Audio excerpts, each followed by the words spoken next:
Welcome, fellow wanderer of the wasteland, to a collection of mysteries that have haunted the post-apocalyptic world for generations. Tonight, we explore the unanswered questions that linger in the shadows of ruined cities and forgotten vaults, the strange disappearances, unexplained phenomena, and enigmatic figures that defy explanation even in a world already transformed by nuclear fire. So settle into your sleeping bag, adjust your Pip-Boy's dim glow, and let your mind drift as we traverse the deepest mysteries of the wasteland. There's no need to solve every puzzle. Simply let these tales wash over you like radioactive rain, mysterious and eternal in the silence of the night. The phenomenon of vanished settlements haunts the wasteland like radiation itself, invisible, persistent, and deeply unsettling to those who know where to look. These are not communities destroyed by raiders or consumed by super mutants, but places that simply cease to exist, their inhabitants disappearing as completely as if they had never drawn breath at all. The empty foundations and scattered belongings they leave behind whisper stories that no one remains alive to tell, mysteries that grow deeper with each passing year, as nature reclaims what humanity has abandoned. Fairline Hill Estate stands as perhaps the most haunting example of this inexplicable phenomenon, a suburban development north of Milton General Hospital that exists in a state of perpetual temporal suspension. The settlement that Preston Garvey remembers as a thriving community has been reduced to silence, broken only by the occasional grunt of Yao Guai feasting on bones whose origins remain disturbingly unclear. The Minuteman's memory of this place as a functioning settlement is vivid and specific, suggesting that whatever happened here occurred within recent years rather than the distant past. The houses of Fairline Hill retain their pre-war suburban charm despite decades of neglect, their windows dark but intact, their doors still bearing the locks that families once turned each night, before settling into beds that now gather dust in empty rooms. Lanterns still burn with mysterious consistency throughout the development, suggesting that someone or something has maintained the settlement's infrastructure long after its human inhabitants vanished. The presence of an active power armor workbench in one garage implies that whoever lived here possessed both technical knowledge and valuable resources, making their complete disappearance even more perplexing. But it is the northwestern house that provides the most disturbing clues about Fairline Hill's fate. Barricaded from within, and accessible only through a carefully concealed entrance,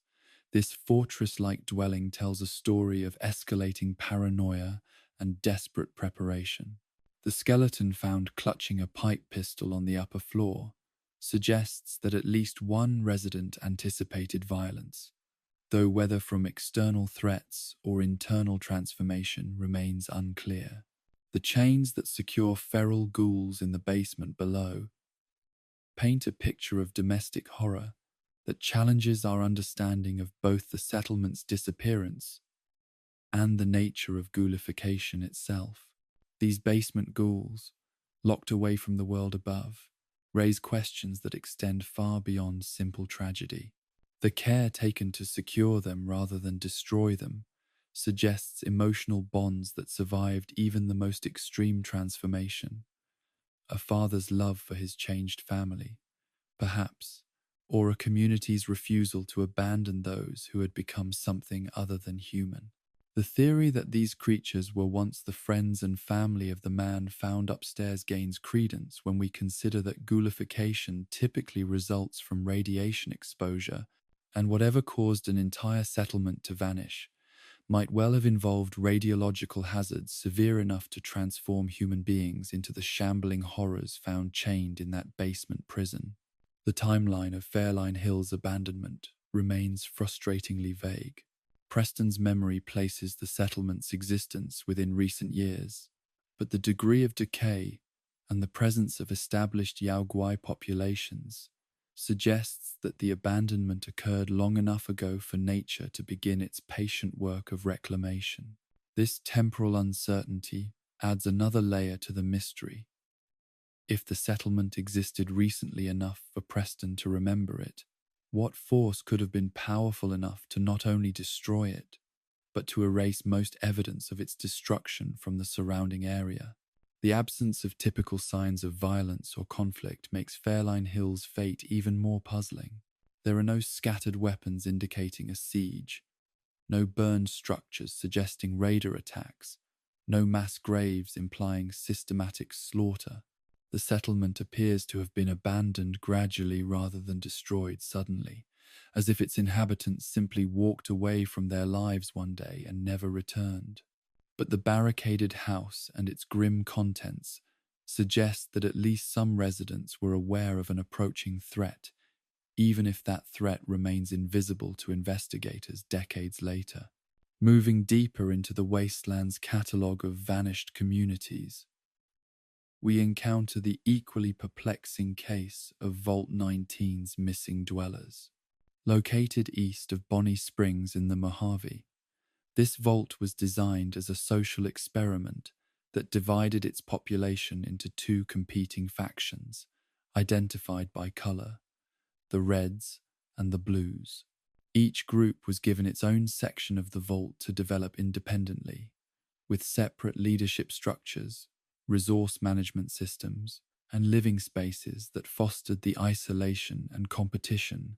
that Vault-Tech's twisted social scientists sought to study. The experiment's early phases proceeded according to plan, with both factions establishing their separate communities within the vault's confined spaces. Children were born, generations passed, and for a time it seemed that Vault-Tech's researchers would have their answers about how competing groups might coexist in limited spaces under controlled conditions. The automated systems worked exactly as designed, creating shortages and failures that would force the two factions to blame each other for their hardships, gradually escalating tensions through manufactured scarcity and deliberate inconvenience. But when the courier arrives at Vault 19 decades later, neither the Reds nor the Blues remain to tell their stories. The vault stands empty of its original inhabitants, its corridors echoing with silence where once they rang with the voices of competing communities. The powder gangers who have claimed the facility as their hideout report finding it completely abandoned, with no signs of the massive conflict that Vault-Tech's psychological manipulation was designed to provoke. The absence of bodies, weapons, or other evidence of violence suggests that whatever ended the experiment did so without the dramatic conclusion that the Vault's designers had anticipated. The Powder Gangers' own division into competing factions led by Samuel Cook and Lem mirrors the original Vault experiment in ways that seem too coincidental to dismiss as mere chance. Their territorial disputes and conflicting philosophies about cooperation versus aggression echo the Red and Blue division that once defined Vault 19, suggesting that the Vault itself might exert some psychological influence over its inhabitants, regardless of their origins or intentions. This possibility raises disturbing questions about Vault-Tech's experiments, and whether their effects might persist long after the original subjects have vanished. The fire geckos that infest Vault 19's lower levels present another piece of the puzzle that refuses to fit into any satisfying explanation. These creatures have claimed the deeper sections of the vault, areas that would have been vital to the Red and Blue faction's survival and daily operations. The gecko's presence predates the Powder Gangers' arrival, suggesting that they moved into the vault after its abandonment but before its recent occupation. Their successful colonization of the facility implies that whatever drove out the original inhabitants left the vault's infrastructure intact and habitable, ruling out catastrophic system failures or environmental disasters as explanations for the disappearance. The sulfur caves that connect to Vault 19's lower levels may hold clues to both the gecko's presence and the dweller's fate. These natural formations suggest that the vault was built atop a complex geological system that Vault-Tech's planners either ignored or deliberately incorporated into their experiment. The possibility that these caves provided an escape route for the vault's inhabitants offers hope that the Reds and Blues might have survived their ordeal, abandoning their underground prison for the uncertain freedom of the Mojave wasteland above.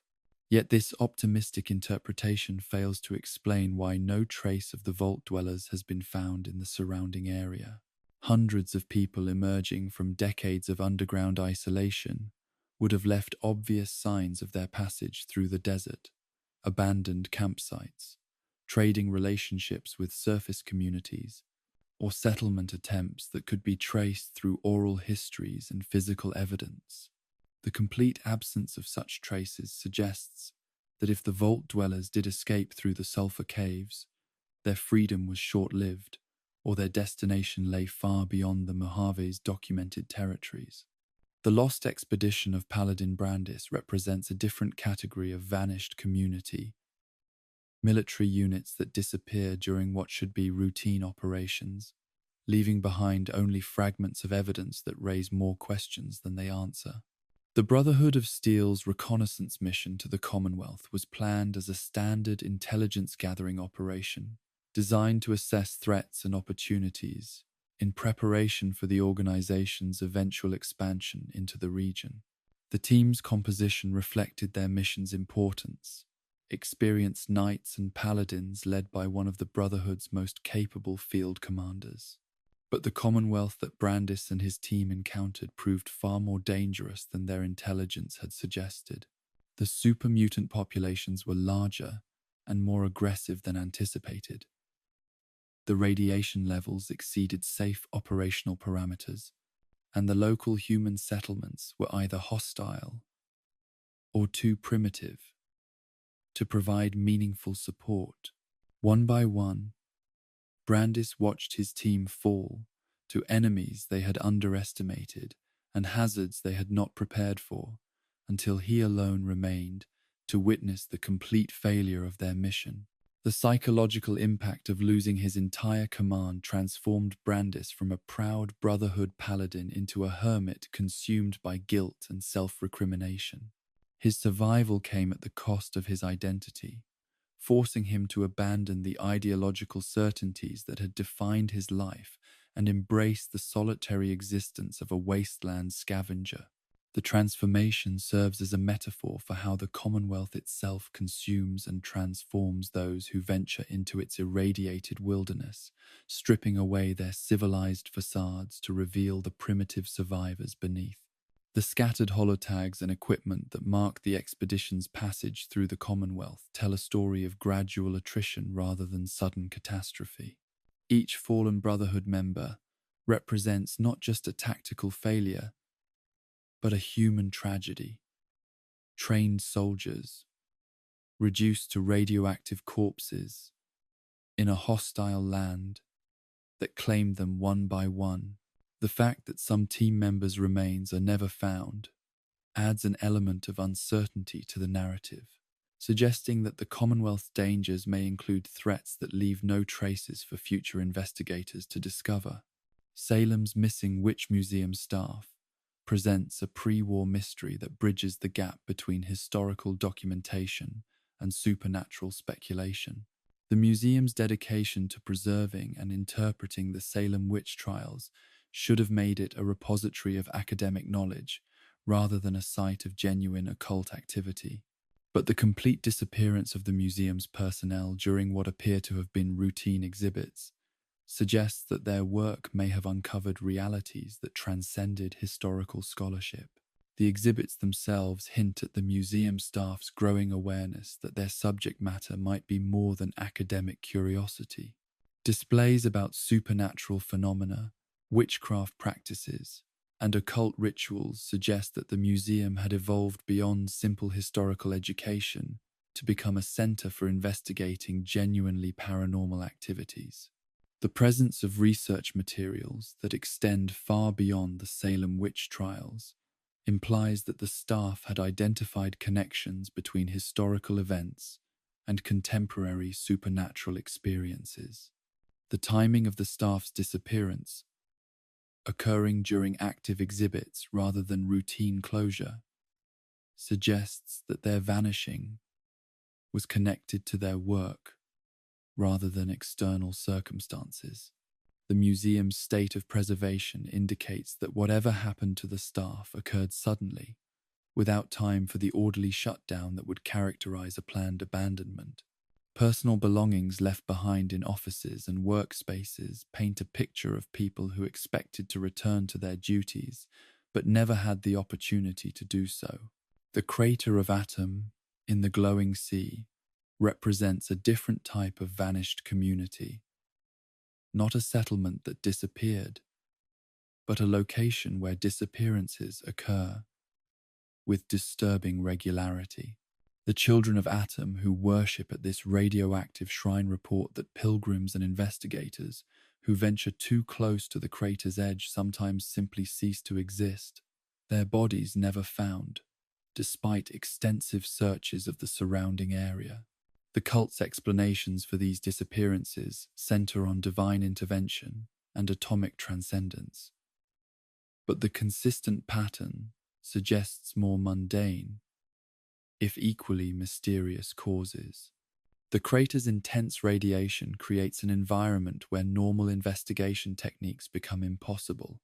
limiting our understanding of what might be happening to those who disappear within its boundaries. The possibility that the radiation itself has created unique hazards, unstable ground that opens into hidden caverns, atmospheric distortions that disorient travelers, or even temporal anomalies that transport victims to other times or places, cannot be dismissed given the extreme conditions that exist around the crater's rim. The children of Atom's religious interpretation of these disappearances serves both to explain the unexplainable and to discourage the scientific investigation that might reveal more prosaic causes. Their belief that those who vanish have achieved atomic enlightenment and transcended physical existence provides comfort to grieving families while simultaneously protecting the cult's monopoly on access to the crater's mysteries. The possibility that the children themselves are responsible for some of the disappearances cannot be entirely ruled out, given their willingness to expose themselves and others to lethal levels of radiation in pursuit of their religious goals. Quincy's pre-war evacuation mystery represents perhaps the most intriguing example of a community that may have vanished by design rather than accident. Evidence scattered throughout the town suggests that its residents received advance warning of the Great War and began evacuating before the bombs fell, a level of preparation that implies access to classified government information or extraordinary prescience about international tensions. The orderly nature of the abandonment, with valuable items left behind but essential supplies removed, suggests a planned withdrawal rather than panicked flight. The presence of military equipment and fortifications that predate the nuclear exchange indicates that Quincy may have served as a government facility or safe house rather than a simple civilian community. The town's strategic location and transportation connections would have made it valuable for evacuation operations or resource staging, purposes that might explain both its pre-war importance and its subsequent abandonment. The possibility that Quincy's residents were relocated to classified government facilities adds a layer of conspiracy theory to what might otherwise be explained as lucky timing and good preparation. The absence of detailed records about Quincy's pre-war population and activities suggests that information about the town may have been classified or deliberately suppressed. The fragmentary evidence that remains hints at a community that was more than it appeared to be, populated by individuals whose connections to government or military organizations provided them with advance warning of the coming catastrophe. Their successful evacuation stands in stark contrast to the fate of millions of other Americans who perished in the nuclear exchange, raising questions about who knew what and when they knew it. These vanished settlements remind us that disappearance itself can be a kind of presence, that absence can speak as loudly as evidence. In the quiet spaces where communities once thrived, we find not answers, but invitations to contemplate the fragility of human civilization and the mysteries that persist even in a world transformed by atomic fire. The empty houses and silent streets whisper of lives interrupted, stories unfinished, questions that may never find their answers in the endless expanse of the wasteland night. In the shadows of the wasteland, there move figures whose presence is felt more than seen, whose influence extends far beyond their physical reach, and whose motives remain as mysterious as their identities. These watchers in the shadows represent perhaps the most unsettling category of post-apocalyptic mystery, not the supernatural forces that defy explanation, but the all-too-human entities whose anonymity grants them power over events that shape the lives of countless survivors. They are the puppet masters pulling strings from hidden positions, the benefactors whose generosity comes with unspoken costs, and the observers whose surveillance suggests knowledge and intentions that remain deliberately obscured. The figure known only as the mysterious stranger embodies this phenomenon in its purest form, a guardian angel whose protection comes without explanation or expectation of gratitude. For decades, survivors across the wasteland have reported encounters with this enigmatic figure, always appearing at moments of desperate need, always wielding his distinctive revolver with lethal precision, and always vanishing without a word once the immediate danger has passed. His appearance varies from sighting to sighting, sometimes clean-shaven and youthful, other times bearing the weathered features of advancing age, occasionally sporting a full mustache that transforms his entire countenance. Nick Valentine's case files on the mysterious stranger reveal the detective's professional frustration with a subject who defies conventional investigation. The synth's methodical approach to tracking the figure has yielded a disturbing pattern of appearances that span decades and cross territorial boundaries that should be impossible for any normal human to traverse. Sightings range from the New California Republic's western territories to the Commonwealth's eastern settlements, with reports dating back far enough to suggest either multiple individuals operating under the same identity or a single person whose longevity defies normal human limitations. The detective's notes paint a picture of someone who appears and disappears with supernatural efficiency,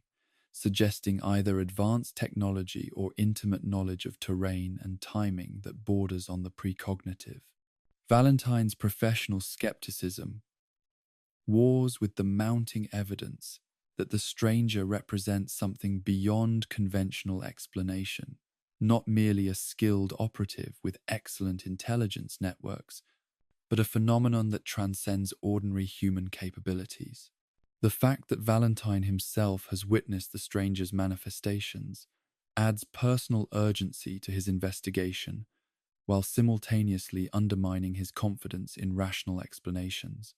The connection between the mysterious stranger and the lonesome drifter provides one of the few concrete clues about the former's identity and origins. The young wanderer's account of his father, a mysterious man who abandoned his family years earlier, leaving behind only a distinctive revolver and memories of secretive behavior, suggests that the stranger's activities extend beyond simple vigilantism to include personal relationships and family obligations. The guitar that carries his father's musical signature serves as a tangible link between the mythical figure and the human reality of abandonment and loss that defines so many wasteland stories. The mysterious magnum that the drifter carries represents more than a simple inheritance. Pline. It serves as evidence that the stranger's activities have consequences that extend beyond his immediate interventions. The weapon's distinctive sound, identical to the musical sting that accompanies the stranger's appearances,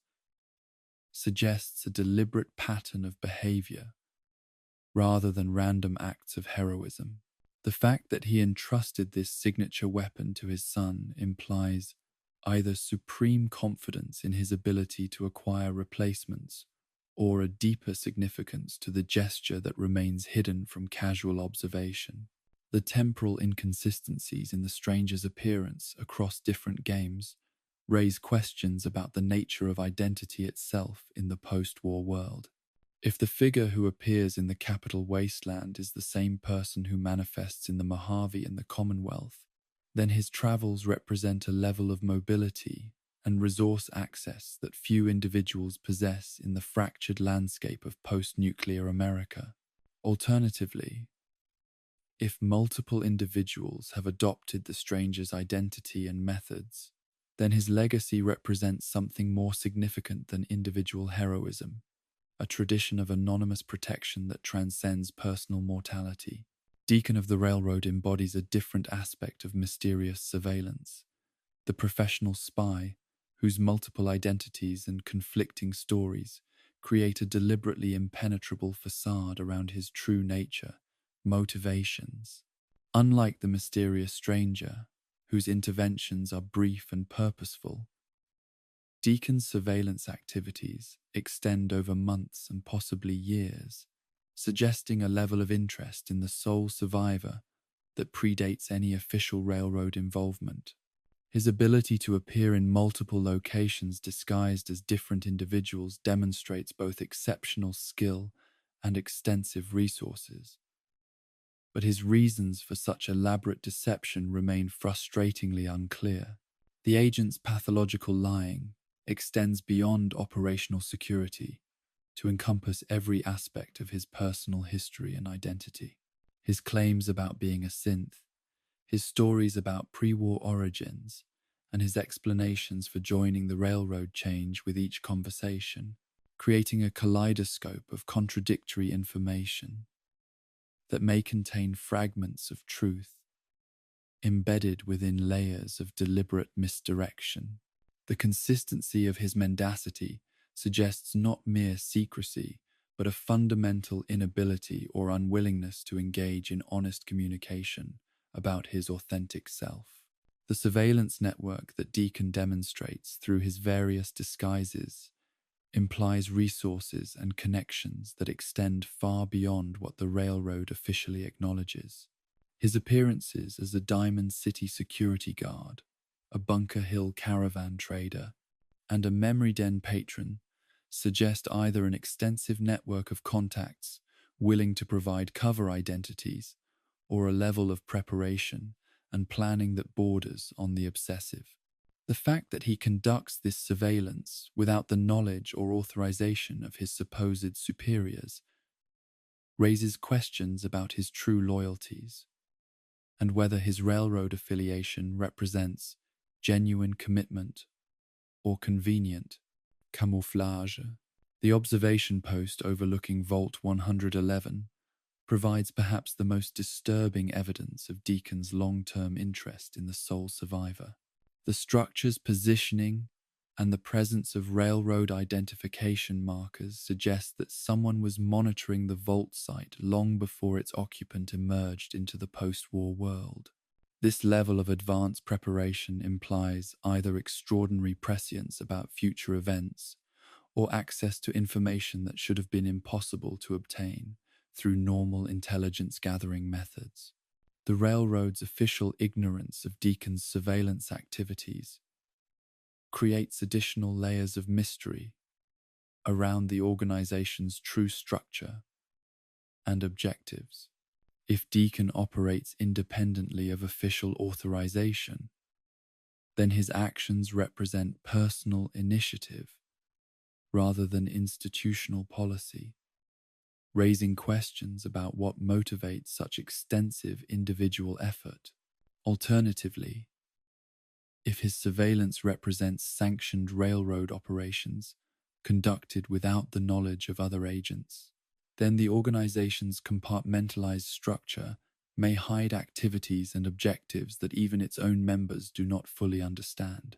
The Talon Company's unknown benefactor represents institutional mystery on a scale that dwarfs individual enigmas like the mysterious stranger or Deacon. The mercenary organization's sophisticated equipment, extensive territorial control, and ability to maintain operations across multiple regions suggests funding and logistical support that exceeds what any known capital wasteland faction could provide. Their specific targeting of individuals with positive karma indicates not random mercenary work, but a coordinated campaign designed to eliminate moral leadership and maintain social chaos throughout the region. The mercenaries' professionalism and equipment standards suggest military rather than civilian origins, with their uniform appearance and tactical coordination indicating formal training and institutional support. Their possession of pre-war military bases and access to advanced weapons systems implies connections to government or corporate entities that survived the Great War with their resources and authority structures intact. The organization's flag, featuring a skull-faced hawk clutching an infant, provides a window into their psychological profile, while offering no concrete clues about their origins or ultimate objectives. The systematic nature of their campaigns against do-gooders suggests ideological rather than purely financial motivations, as if their unknown patron views moral behavior as a threat to some larger agenda. The fact that they specifically target individuals who work to improve conditions in the wasteland implies either a vested interest in maintaining chaos and suffering or a philosophical opposition to the humanitarian values that drive reconstruction efforts. Their willingness to attack settlement builders, water purifiers, and medical aid providers indicates a worldview that sees compassion and cooperation as obstacles to be eliminated, rather than virtues to be encouraged. Alistair Tenpenny's connection to the Talon Company provides one potential lead in identifying their mysterious patron, though his motivations remain as opaque as his mercenaries' true objectives. The wealthy Englishman's request to destroy Megaton demonstrates a callous disregard for human life that aligns with the Talon Company's anti-humanitarian agenda, while his vast financial resources could certainly support their extensive operations. His retaliation against players who choose to disarm rather than detonate Megaton's bomb confirms his willingness to use the mercenary organization for personal vendetta, though this reactive violence may represent opportunistic convenience rather than systematic planning. The possibility that Tenpenny's patronage extends beyond personal grievances to encompass broader social engineering raises disturbing questions about the true scope of his ambitions. If he indeed funds the Talon Company's campaign against moral leadership in the capital wasteland, then his luxury tower represents more than simple post-war profiteering.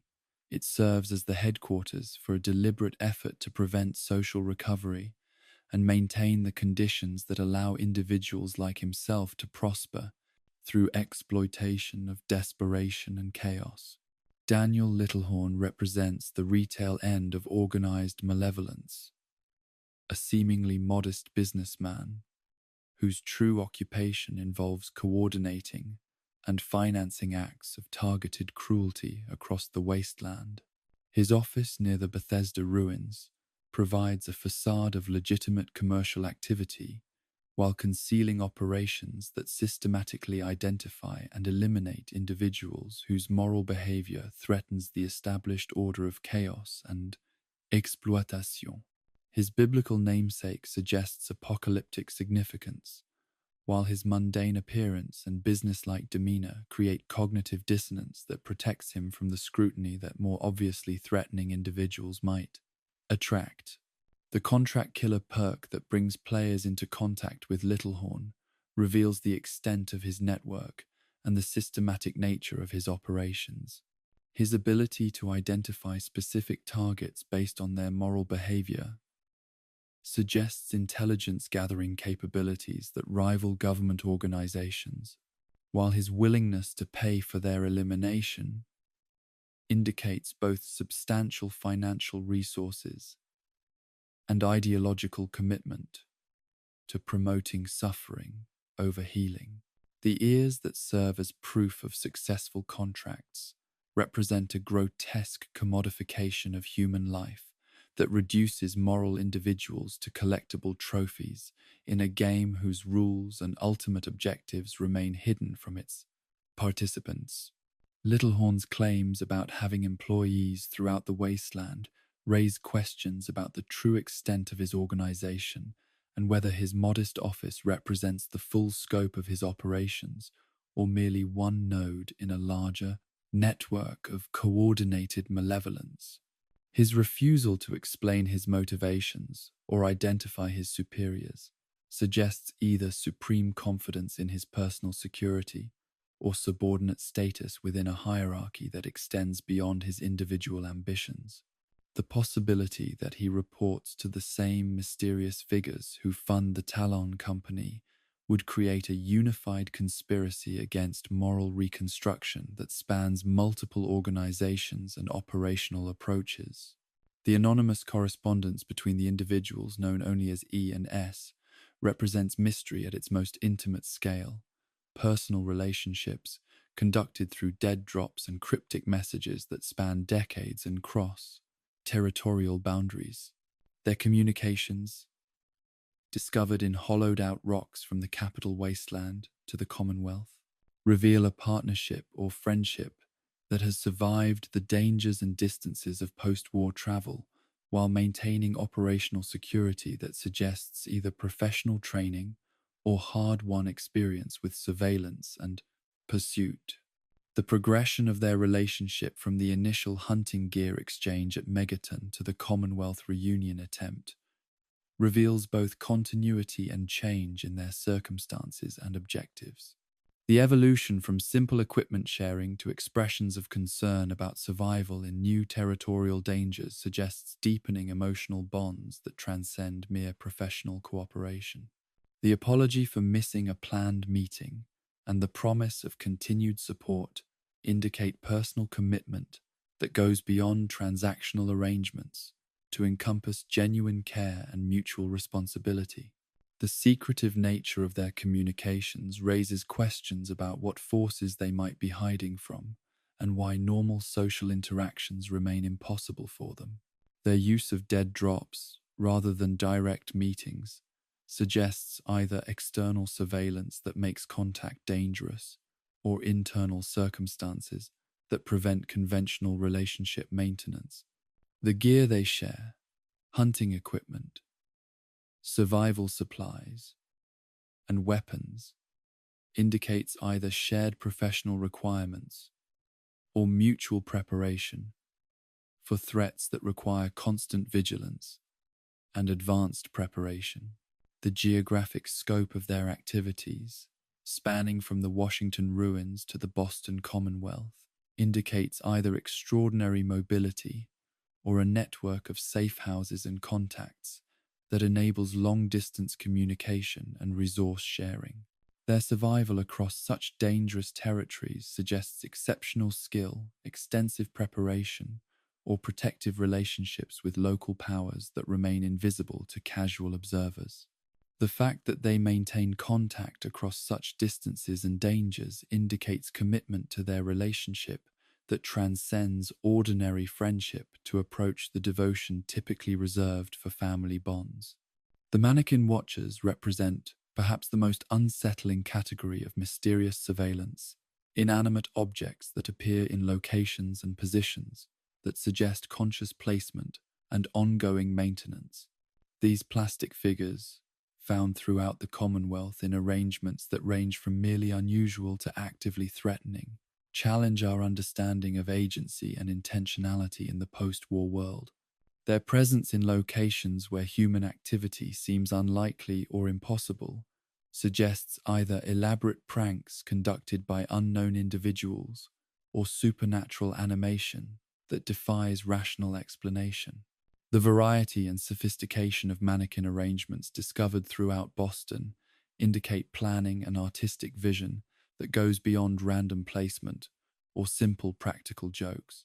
Groups of armed plastic figures surrounding human remains suggest narrative intent, as if someone is using the mannequins to tell stories or convey messages about violence, vulnerability,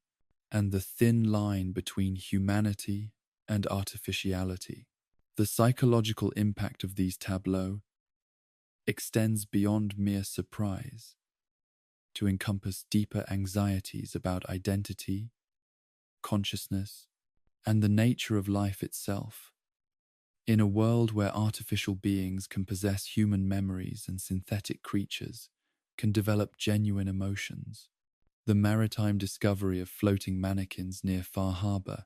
adds maritime mystery to what was already an unsettling terrestrial phenomenon. The captain's log describing strange noises from mannequin cargo and the subsequent discovery of the crew's remains in the company of their plastic passengers suggests that whatever force animates or directs these figures may be capable of violence when circumstances require it. The transition from amusing curiosity to genuine threat elevates the mannequin mystery from quirky wasteland oddity to potential existential danger that demands serious investigation. The global scope of mannequin appearances, extending from the Commonwealth mainland to offshore island communities, indicates either extensive human coordination or supernatural influence that transcends geographic boundaries. The consistency of their threatening arrangements across different locations suggests either shared cultural knowledge about their symbolic significance or direct coordination by entities whose identity and motivations remain completely hidden. The possibility that they serve as sentinels or communication devices for unknown watchers adds layers of surveillance anxiety to environments that already offer little privacy or security for post-war survivors. These watchers in the shadows remind us that observation itself can be a form of power, that knowledge of others' activities creates opportunities for intervention that may be benevolent, malevolent, or simply incomprehensible to those being watched. The comfort of knowing that someone cares enough to watch over us struggles against the anxiety of never knowing who sees our actions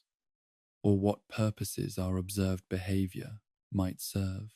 In the wasteland's dangerous landscapes, the line between protection and predation often depends on motivations that remain forever hidden in the shadows where the watchers dwell, patient and purposeful in their eternal vigilance. The echoes that reverberate through the wasteland carry more than just the sound of wind through ruined buildings and the distant calls of mutated creatures.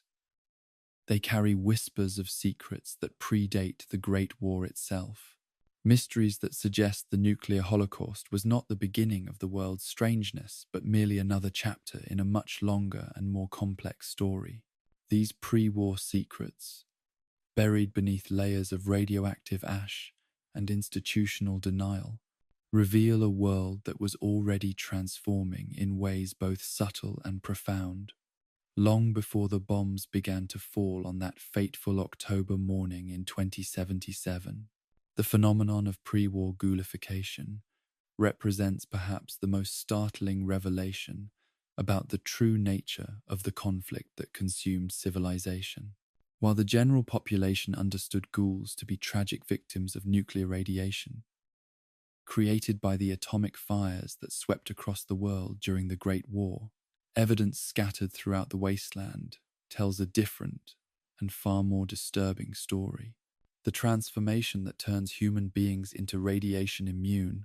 long-lived beings with extended lifespans was not discovered after the bombs fell. It was a deliberate scientific achievement that certain individuals and organizations had mastered years or even decades before the nuclear exchange. Eddie Winter's transformation stands as the most thoroughly documented case of pre-war ghoulification, though his story raises as many questions as it answers about the true scope of such programs. The crime boss who terrorized pre-war Boston did not stumble accidentally into his current state. He planned and executed his transformation with the methodical precision that characterized all his criminal enterprises. His connection to corrupt military personnel provided him with advance warning of the coming nuclear conflict, intelligence that he used not to prevent the catastrophe, but to ensure his own survival through it. The anonymous doctor who facilitated Winter's transformation operated with a level of knowledge and technical capability that suggests institutional backing rather than independent research. The precise radiation doses required to achieve controlled ghoulification without death or madness represent medical expertise that could only have been developed through extensive experimentation on human subjects. The fact that Winter's transformation succeeded where so many post-war ghoulifications result in mindless feral creatures indicates that pre-war scientists had solved fundamental problems about the process that post-war researchers are still struggling to understand. The implications of Winter's survival extend far beyond his individual case to encompass questions about how many other pre-war figures might have undergone similar transformations. If one criminal organization possessed the knowledge and resources necessary for controlled ghoulification, then other groups, corporate boards, government officials, military commanders, and wealthy individuals might have had access to the same technology. The possibility that significant numbers of pre-war elites survived the nuclear holocaust through planned transformation rather than luck or shelter creates an entirely different narrative about post-war power structures and hidden influences. The military's involvement in pre-war ghoul experimentation, revealed through evidence found in the Mechanist's lair and other government facilities, suggests that Eddie Winter's transformation was not an isolated case, but part of broader research programs that spanned multiple agencies and institutions. The prisoners subjected to memory wiping and brain extraction represent only the most visible aspect of experiments that clearly extended to include radiation exposure studies and controlled ghoulification attempts. The nuclear-proof bunkers where these experiments took place indicate that the researchers expected to survive their own work, raising questions about whether they too underwent transformation or possessed alternative means of surviving the coming catastrophe. The robotic brain extraction procedures documented in these facilities reveal a level of scientific callousness that matches anything found in the most notorious Vault-Tec experiments. The systematic reduction of human beings to component parts, brains for robots, test subjects for radiation studies, raw material for ghoulification experiments, demonstrates that the pre-war government's commitment to human rights and ethical research was far more fragile than official propaganda suggested. These programs represent not wartime desperation but peacetime planning,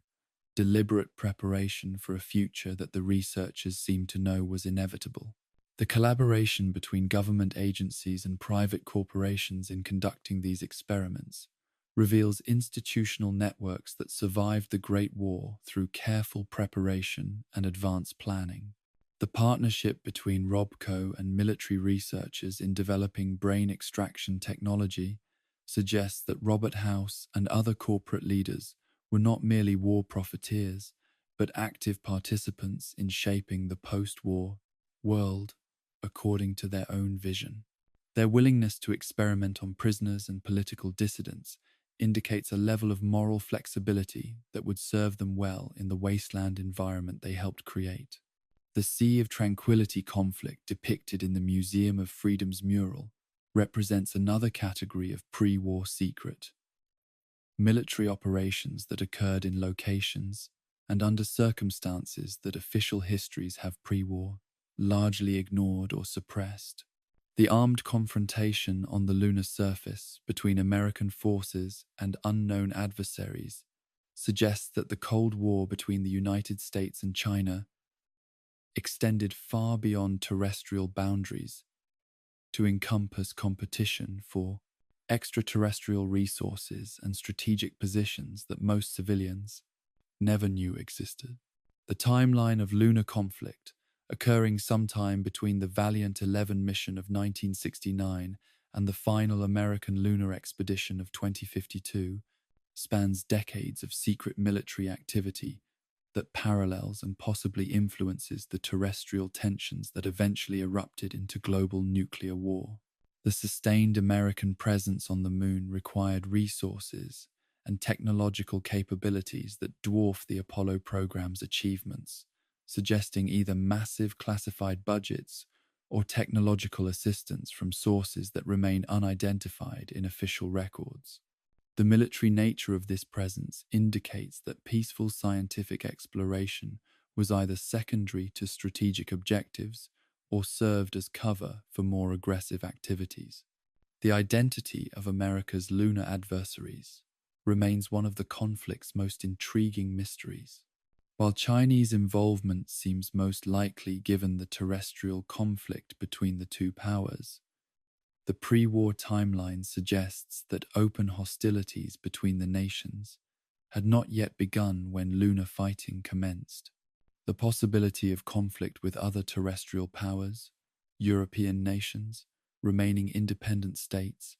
or secret organizations operating beyond normal national boundaries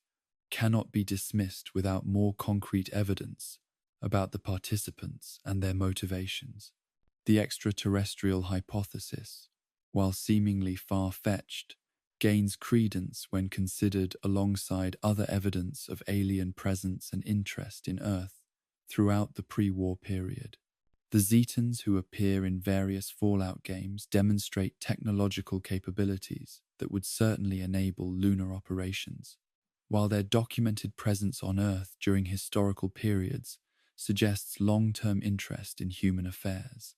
The possibility that the Sea of Tranquility conflict represented humanity's first military encounter with alien forces adds cosmic significance to what might otherwise be dismissed as terrestrial power politics extended into space. The Enclave's origins as a pre-war shadow government represent perhaps the most successful example of institutional survival through advanced preparation and careful planning. The organization's transformation from secret society to post-war political entity reveals networks of influence and resources that operated behind the scenes of American democracy long before the bombs provided them with opportunities to emerge into open governance. Their control of the oil rig facility and other strategic resources indicates preparation that began years or decades before the Great War, suggesting foreknowledge of coming events that extends beyond simple military intelligence to encompass detailed planning for post-war reconstruction according to their own agenda. The deep state connections that enabled the Enclave's formation and survival reveal fault lines within pre-war American society that official histories have systematically obscured or denied. The willing participation of government officials, military officers, corporate leaders, and scientific researchers in programs designed to preserve elite power structures through civilizational collapse demonstrates that democratic institutions were already compromised long before external enemies provided convenient scapegoats for internal failures. The Enclave's post-war rhetoric about restoring American greatness masks their true agenda of establishing permanent rule by a self-selected aristocracy that views ordinary citizens as expendable resources.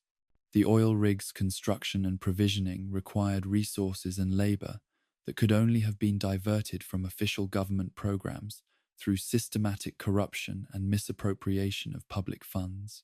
The scale of preparation necessary to establish a self-sufficient offshore facility capable of supporting a substantial population through decades of isolation indicates planning and execution that spanned multiple presidential administrations and involved coordination between numerous agencies and departments. The success of these preparations suggests that the Enclave possessed influence within the federal government that approached or exceeded that of elected officials. The relationship between the Enclave's pre-war activities and Vault Tech's experimental programs reveals connections that transform isolated atrocities into components of broader social engineering projects. The corporation's willingness to experiment on American citizens aligns perfectly with the Enclave's post-war policies regarding population control and genetic purity, suggesting that the Vault experiment served as research and development for policies that the shadow government intended to implement once they assumed open control. The systematic nature of these experiments indicates coordination between corporate researchers and government planners that extended far beyond simple defense contracts to encompass shared ideological commitments to authoritarian control and social manipulation. Corporate espionage networks that operated between major pre-war companies reveal another layer of institutional conspiracy that helped shape the post-war world according to pre-existing agendas. The competition between Robco, General Atomics, Vault Tech, and other major corporations involved not merely commercial rivalry, but intelligence operations that encompassed industrial sabotage, political manipulation, and strategic planning that anticipated and prepared for civilizational collapse. These networks survived the Great War by design rather than accident, positioning their members to dominate post-war reconstruction according to corporate rather than democratic principles. Robert House's transformation into the enigmatic ruler of New Vegas represents the most successful example of corporate survival through pre-war preparation, though his methods and objectives remain partially obscured by the passage of time and his own secretive nature. His advanced knowledge of the nuclear exchange and his preparation of defensive systems that enabled his survival suggest access to intelligence sources that extended far beyond normal business channels. The possibility that he possessed advance warning of the specific timing and targets of the nuclear exchange raises questions about whether he was merely a beneficiary of superior intelligence gathering or an active participant in planning the conflict itself. The Great Game that consumed Desmond Lockhart and Professor Calvert before the war represents the most visible example of elite competition that transcended national boundaries and ideological differences to encompass personal rivalries that shaped global events. Their conflict, which began in the shadowy world of pre-war intelligence agencies and academic institutions, demonstrates how individual ambitions and personal vendettas could influence international relations and strategic planning in ways that ordinary citizens never understood or suspected. The survival of both participants through the Great War and their continued conflict in the post-war period reveals the extent to which elite networks possessed resources and capabilities that enabled them to treat civilizational collapse as merely another battlefield in their ongoing struggles for dominance. The expansion of the Great Game beyond Lockhart and Calvert to encompass other players whose identities remain hidden suggests that their documented conflict represents only the visible surface of much larger networks of competition and cooperation among pre-war elites. The resources required to maintain their centuries-long struggle indicate access to funds, equipment, and personnel that survived the Great War through careful preparation and strategic positioning. The possibility that other participants in these elite games occupy positions of power in post-war factions and settlements adds layers of hidden motivation and secret alliance to conflicts that appear to be driven by ideological or territorial considerations. The technological capabilities that enabled various pre-war figures to survive and thrive in the post-war environment reveal research and development programs that extended far beyond what official government and corporate announcements suggested to the public. The life extension technologies, radiation immunity treatments, consciousness transfer procedures, and environmental survival systems that appear throughout the wasteland represent not post-war innovations, but pre-war achievements that were deliberately withheld from general population while being made available to select individuals and groups who possessed the knowledge. resources, or connections necessary to access them. These pre-war secrets remind us that the world that ended in nuclear fire was not the innocent victim of external aggression that official narratives suggest, but a civilization already transforming in ways that most of its citizens never understood or suspected. The shadows cast by these hidden preparations continue to influence post-war events through survivors who carry pre-war knowledge, resources, and agendas into a world that they helped to create. In the quiet moments between the Geiger counter's clicks and the distant sounds of civilization struggling to rebuild itself, we can still hear the echoes of decisions made in corporate boardrooms and government offices where the fate of humanity was decided by individuals who believed themselves qualified to choose who would survive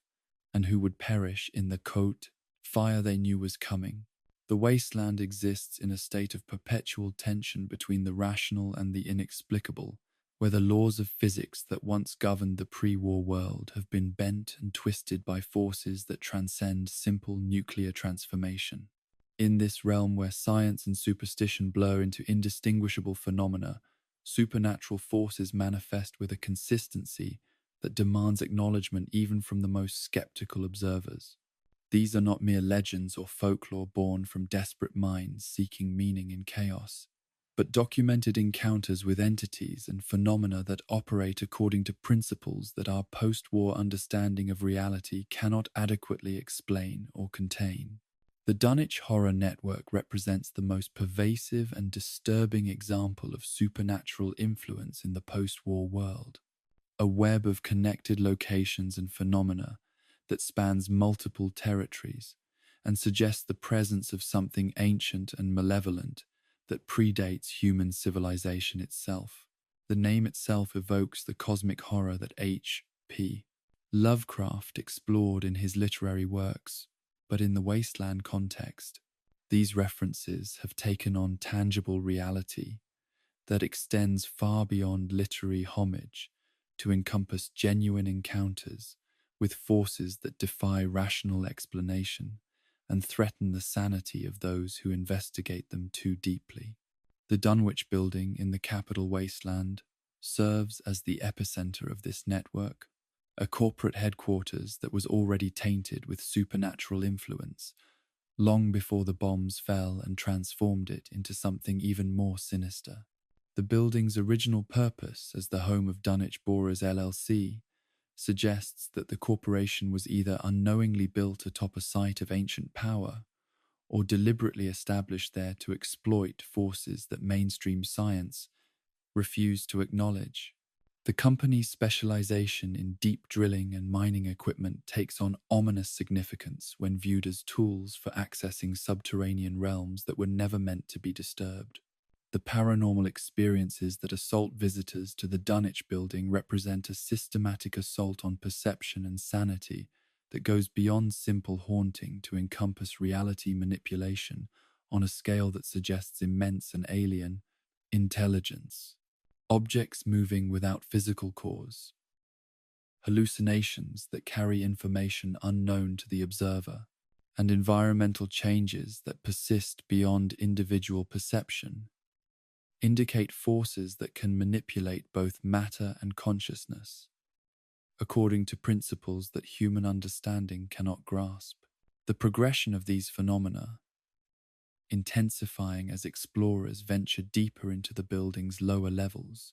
suggests a deliberate intelligence testing and evaluating human minds for purposes that remain mercifully obscure. The black obelisk discovered in the building's deepest basement represents physical evidence of the supernatural forces that permeate the structure, though its true nature and origin remain frustratingly beyond human comprehension. The object's absolute blackness and geometric perfection suggest artificial construction, yet its material properties and the psychic emanations that surround it indicate origins that extend far beyond human technology or artistic expression. The obelisk serves as both focal point and gateway, concentrating the building's supernatural energies,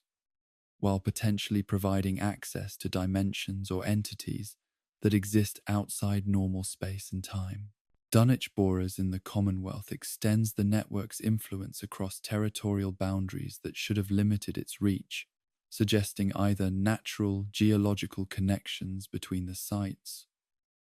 or supernatural links that transcend physical distance. The quarry's history of human sacrifice and pre-war ritual activity indicates that the location attracted supernatural attention long before corporate exploitation began, making the company's operations there seem like deliberate attempts to commune with or control forces that ancient peoples had approached with appropriate caution and reverence. The raiders who occupied Dunwich borers exhibit behavioral changes that mirror the psychological effects observed in other locations connected to the network, suggesting that prolonged exposure to the site's influence gradually erodes human sanity and moral restraint. Their increased aggression, ritualistic behavior, and apparent immunity to normal fear responses indicate transformation that goes beyond simple environmental stress to encompass fundamental alterations in brain chemistry and psychological structure. The possibility that these changes represent early stages of possession or conversion by alien consciousness adds urgency to investigations of the site, while simultaneously making such research extremely dangerous for the investigators themselves. The flashback sequences experienced by visitors to Dunwich borers provide the most disturbing evidence of the site's true nature and history, revealing pre-war human sacrifice rituals that suggest ongoing communication between the ancient forces and their human servants. These visions carry information that no living person should possess, indicating either psychic imprints left by traumatic events or direct communication from entities that witnessed or orchestrated the historical atrocities. The accuracy and specificity of these supernatural revelations challenge fundamental assumptions about the nature of consciousness, memory, and the boundaries between individual minds and collective experience. The network's influence extends beyond these primary sites to encompass scattered locations throughout the wasteland where similar phenomena manifest with reduced intensity but unmistakable consistency. Pickman's paintings in Boston's North End depict eldritch imagery that suggests direct inspiration from the same sources that taint the Dunwich locations, while his documented madness and subsequent recovery reveal the psychological costs of exposure to these supernatural forces. The artist's claims about investigating the Dunwich Company and their connection to ancient evils provide independent confirmation of the network's existence, while demonstrating that human minds can sometimes resist complete corruption through conscious effort and external support. The spectral encounters that punctuate wasteland exploration represent another category of supernatural phenomena that operates according to rules that differ significantly from the cosmic horror associated with the Dunwich network. These ghosts appear to be genuinely human consciousness that have survived physical death through emotional attachments or unresolved conflicts that anchor them to the material world. Unlike the alien intelligences that manipulate reality through the Dunwich sites, these spirits seem to retain their essential humanity, while gaining supernatural abilities that enable limited interaction with the living world. Anna Winslow's ghost in the New California Republic demonstrates the most benevolent form of spectral survival, representing a consciousness that persists not through malice or hunger, but through simple attachment to objects and places that held significance during her mortal life. Her interaction with living humans carries none of the reality-warping effects associated with more dangerous supernatural encounters, suggesting that human spirits operate within natural laws, even when those laws extend beyond normal physical limitations. The resolution of her haunting through the return of her stolen locket indicates that some supernatural problems can be solved through simple human compassion and understanding rather than complex technological or military intervention. Lucy Grantchester's manifestation in the Nuka World attraction represents a more complex form of haunting, where traumatic events have created a persistent echo that replays historical violence while maintaining enough consciousness to interact meaningfully with contemporary observers. Her appearance, during what was designed as a mere entertainment attraction,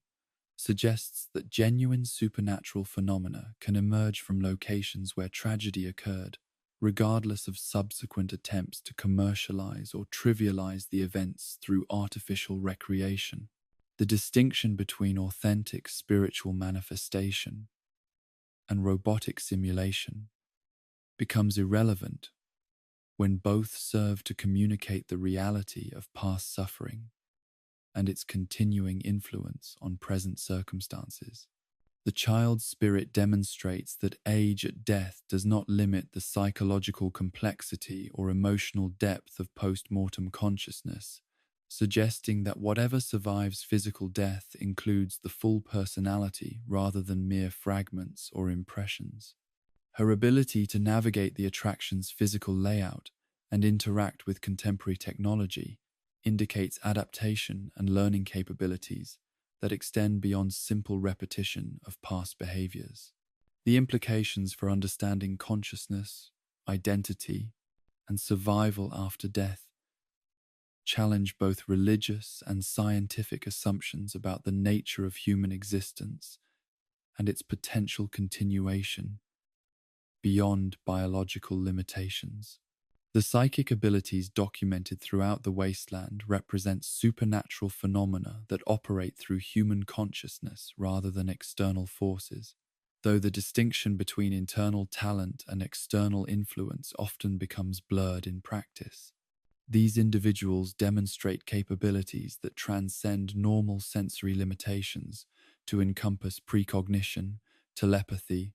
and environmental manipulation that suggest fundamental misunderstanding about the true capabilities of human consciousness when properly developed or accidentally activated through environmental factors unique to the post-war world. Mama Murphy's chem-induced psychic episodes represent the most accessible form of supernatural perception,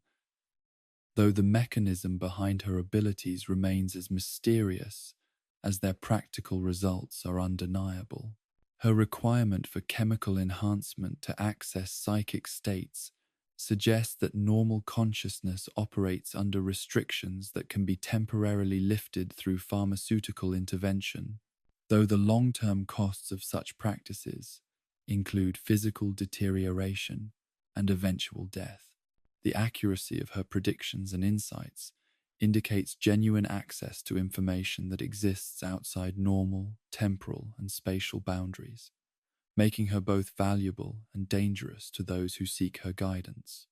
The forecaster's natural psychic abilities demonstrate that supernatural perception can manifest without external chemical enhancement, though the psychological and physical costs remain significant, even when the talent appears spontaneously. His chronic headaches and need for protective headgear suggest that uncontrolled psychic sensitivity can become a debilitating medical condition rather than a useful ability, making his effectiveness dependent on finding balance between accessibility and protection. The helmet that blocks his abilities while relieving his pain indicates that psychic phenomena involve some form of environmental radiation or energy field that can be shielded through appropriate technology. The boy's age and orphan status raise questions about whether psychic abilities represent genetic traits that emerge during childhood development or environmental factors that affect vulnerable individuals who lack protective family structures. His survival in the wasteland, despite his youth and apparent lack of adult supervision, suggests that his psychic abilities provide practical advantages that compensate for physical vulnerability. making him valuable enough to traders and travelers that they ensure his continued well-being in exchange for his insights and predictions. The Mothman phenomenon represents perhaps the most enigmatic category of supernatural creature in the post-war world. Entities whose pre-war appearances challenge assumptions about radiation-induced mutation, while their varied behaviors and apparent intelligence suggest complex motivations that extend far beyond simple animal instinct. These beings demonstrate capabilities that transcend normal biological limitations while maintaining enough consistency in their manifestations to constitute a genuine species rather than random supernatural occurrences or misidentified conventional creatures. The different eye colors exhibited by various Mothman encounters correspond to distinct behavioral patterns that suggest either subspecies differentiation or environmental adaptation that goes beyond normal evolutionary processes. The red-eyed variant's peaceful nature and avoidance of human contact indicates intelligence sufficient to recognize potential threats, while choosing non-violent responses that preserve both their own safety and that of human observers. This restraint demonstrates moral reasoning capabilities that exceed those shown by many post-war human settlements, raising questions about the relationship between intelligence and ethical behavior across different species. The yellow-eyed vengeful Mothman represent a more aggressive manifestation of the phenomenon, though their hostility appears to be reactive rather than predatory, suggesting defensive rather than hunting behavior that responds to perceived threats with proportionate force. Their ability to coordinate attacks and use environmental advantages demonstrates tactical thinking that indicates genuine intelligence rather than mere aggressive instinct.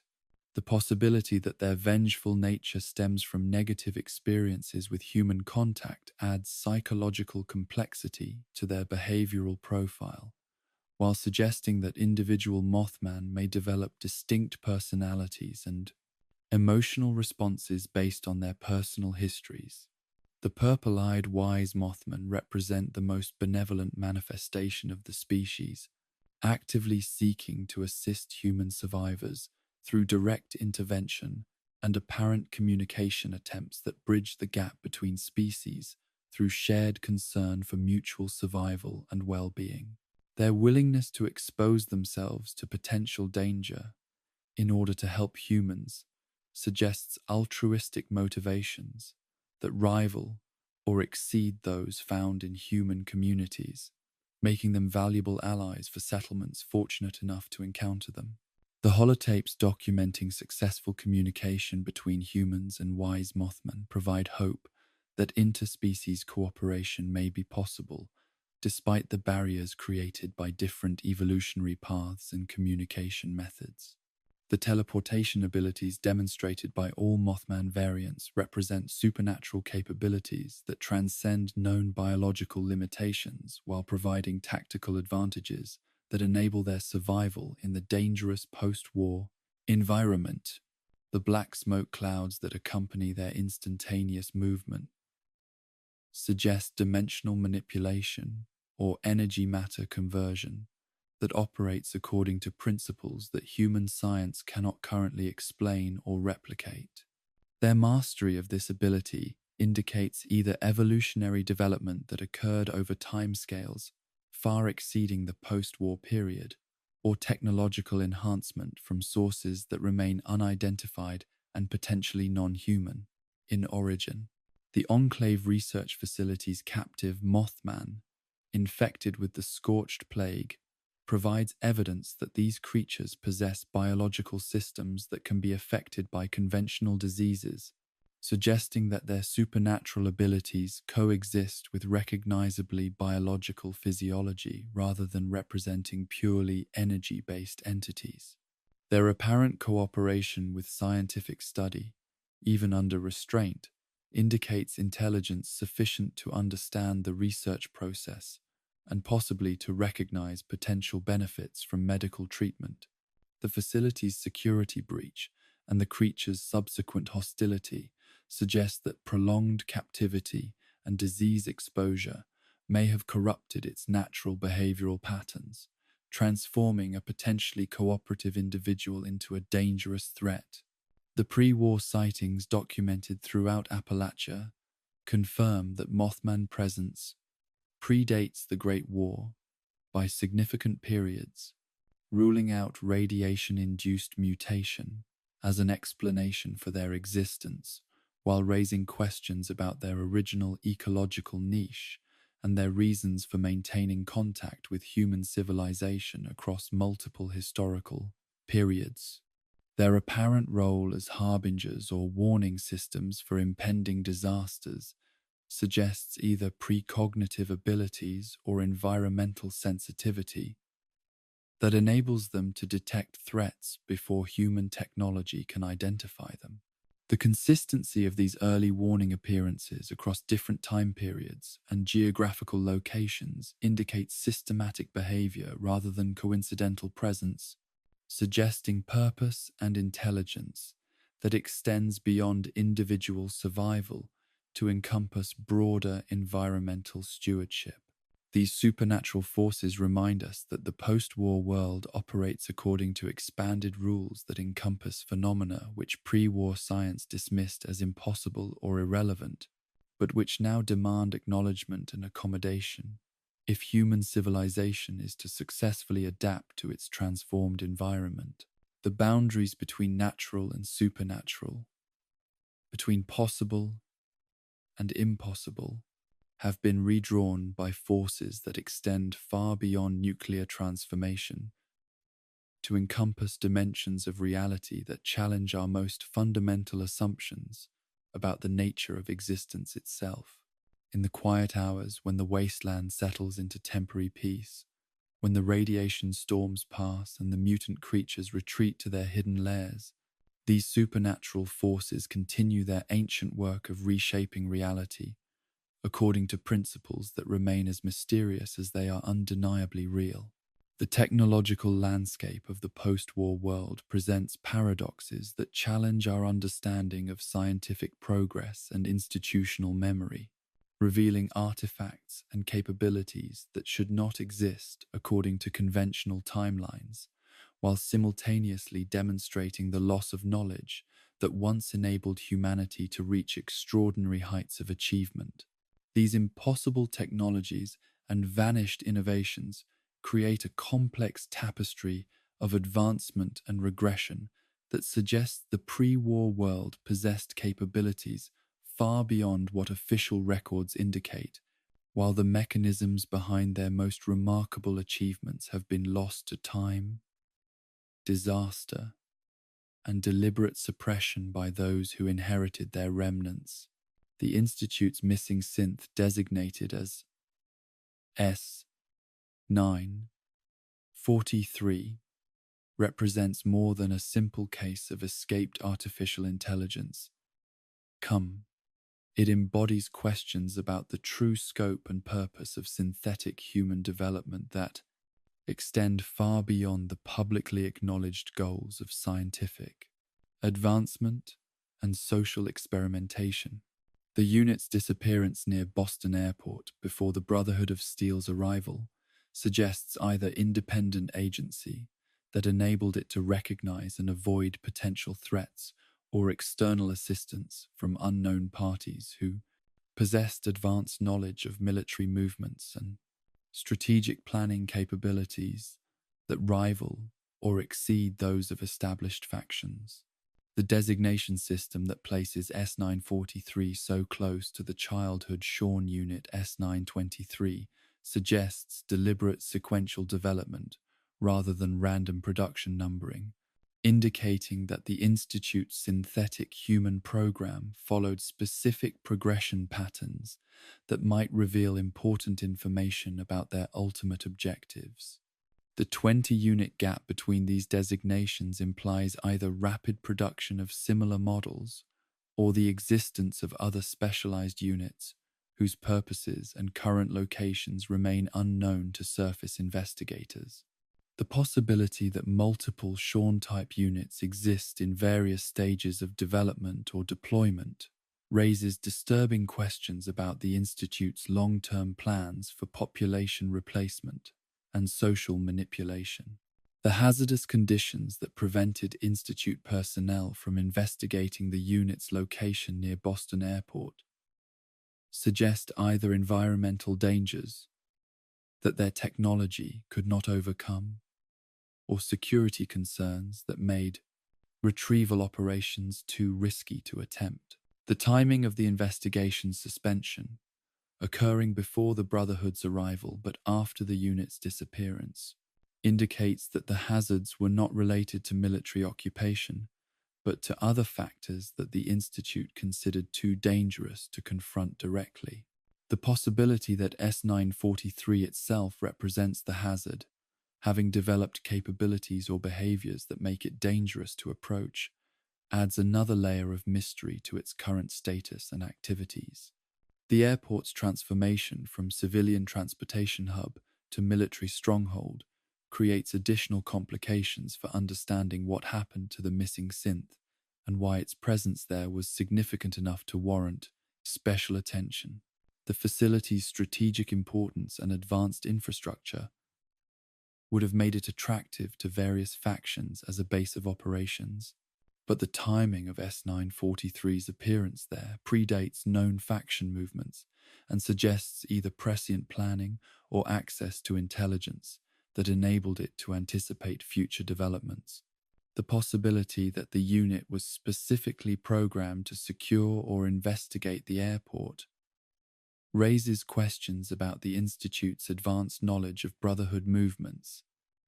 and their strategic planning for territorial expansion.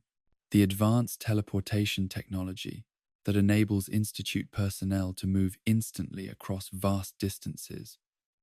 represents one of the most remarkable and inexplicable technological achievements documented in the post-war world. Yet the principles behind its operation remain completely opaque to outside observers, and apparently incompletely understood even by those who use it regularly. The ability to transport matter instantaneously across space without apparent energy requirements or environmental effects transcends known physical laws while operating with reliability and precision that suggests mastery of scientific principles that exceed pre-war understanding by enormous margins. The molecular relay chambers that facilitate Institute teleportation demonstrate engineering capabilities that dwarf the most advanced pre-war construction projects, yet their design incorporates elements that seem almost organic in their integration and complexity. The seamless blending of technology and biology that characterizes Institute engineering suggests either evolutionary development of pre-war research or access to knowledge sources that extend beyond human scientific tradition. The precision required to disassemble and reassemble complex organisms at the molecular level without damage or data loss indicates understanding of biological processes that exceeds anything documented in pre-war medical literature. The network infrastructure that enables teleportation from multiple surface locations suggests either extensive underground construction projects or wireless transmission capabilities that operate through unknown physical mechanisms. The ability to establish new relay points rapidly and efficiently indicates either pre-positioned equipment or technology that can be deployed and calibrated remotely without direct human intervention. The security implications of instantaneous transportation across territorial boundaries would make this technology supremely valuable to military organizations. Yet no other faction has successfully replicated or defended against Institute teleportation capabilities, despite years of conflict and opportunity for reverse engineering. The mysterious stranger's instantaneous travel abilities represent another form of impossible transportation technology that operates independently of known infrastructure or power sources while demonstrating reliability and precision that exceed even Institute capabilities in some respects. His ability to appear and disappear without warning at locations across vast territorial distances suggests either access to teleportation technology that surpasses Institute achievements or supernatural capabilities that transcend normal, physical limitations entirely. The fact that his appearances seem to respond to immediate danger rather than advanced planning indicates either remarkable reaction time or precognitive abilities that enable him to anticipate threats before they fully materialize. The consistency of his manifestations across multiple decades and geographical regions rules out conventional transportation methods, while suggesting either extraordinary longevity or multiple individuals with access to identical capabilities and equipment. The signature musical sting that accompanies his appearances indicates either technological enhancement of his arrival process or supernatural elements that deliberately announce his presence to observers. The possibility that this announcement serves as psychological warfare against enemies or reassurance for allies adds tactical sophistication to what might otherwise appear to be random acts of vigilante justice. The Mothman's teleportation through black smoke clouds represents a third category of impossible transportation that combines biological adaptation with supernatural abilities in ways that challenge fundamental assumptions about the relationship between natural evolution and technological enhancement. The visual effects associated with their movement suggest dimensional manipulation or matter-energy conversion that operates through principles completely unlike either Institute molecular relay technology or the mysterious Stranger's instantaneous manifestation. Their ability to use this capability for both offensive and defensive purposes indicates conscious control rather than reflexive biological response, suggesting intelligence sufficient to understand and exploit their supernatural abilities tactically. The pre-war stealth technology discovered in government installations represents lost capabilities that exceeded anything available to military forces during the resource wars. Yet the principles behind their operation have been lost, along with the infrastructure necessary to maintain and reproduce them. The personal cloaking devices found in classified facilities demonstrate miniaturization and power efficiency that surpass pre-war commercial electronics by significant margins, suggesting either classified research programs that achieved breakthrough discoveries or acquisition of technology from non-human sources that was reverse-engineered for military applications. The integration of these stealth systems with conventional military equipment indicates development programs that successfully bridged the gap between experimental technology and practical battlefield applications, yet no records exist of their deployment during actual combat operations. The possibility that these devices were held in reserve for conflicts that never materialized suggests either strategic planning for scenarios that did not develop as anticipated or deliberate withholding of advanced capabilities for reasons that remain classified or forgotten. The current non-functional status of most discovered stealth equipment indicates either technological degradation over time or deliberate sabotage by personnel who chose to deny these capabilities to potential enemies. The alien technology integration programs hinted at in various pre-war facilities represent perhaps the most significant technological mystery of the entire pre-war period,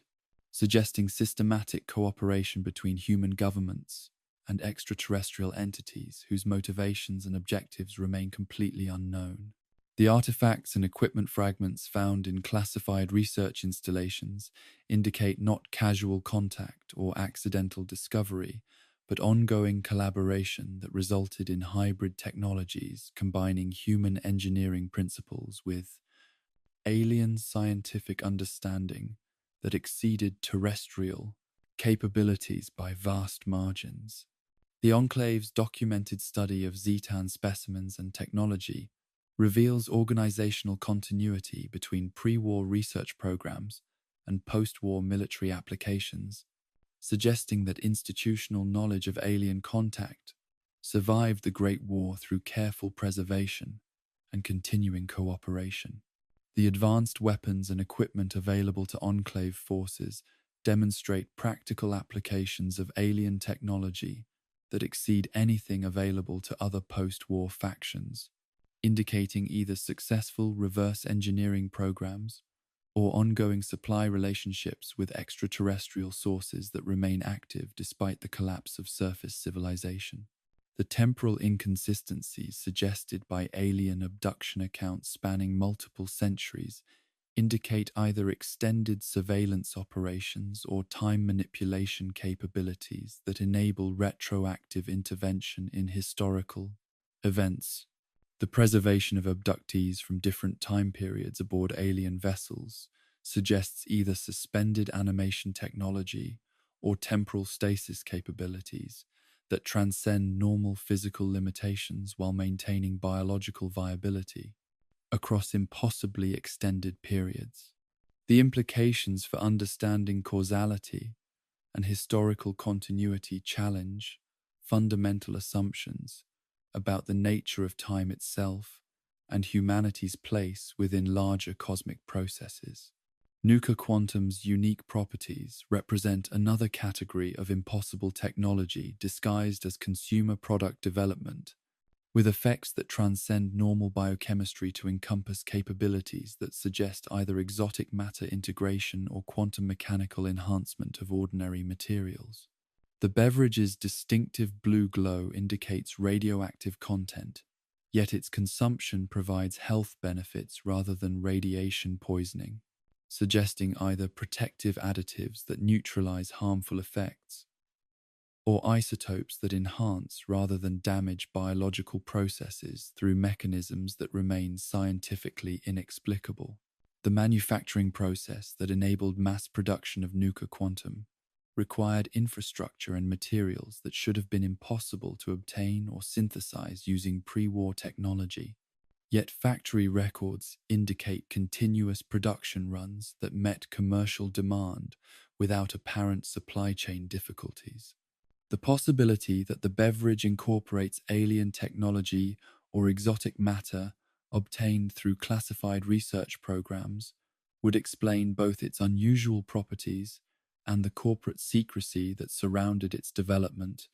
distribution. The survival of Nuka Quantum samples in functional condition decades after manufacture suggests preservation properties that exceed normal food science capabilities. The health restoration effects, documented by contemporary consumers, indicate biological enhancement capabilities that rival or exceed pre-war medical treatments while operating through ingestion rather than injection or surgical intervention. The mechanism behind these effects remains completely unknown, suggesting either undiscovered biochemical processes or quantum mechanical interactions that influence cellular repair and regeneration through principles that extend beyond conventional pharmacology. The absence of negative side effects despite the beverage's obvious radioactive content indicates protective mechanisms that prevent the harmful effects typically associated with radiation exposure. Weather control experiments, documented in various pre-war installations, represent attempts to manipulate atmospheric conditions on scales that would require energy inputs and technological capabilities far beyond what official records suggest were available to government researchers.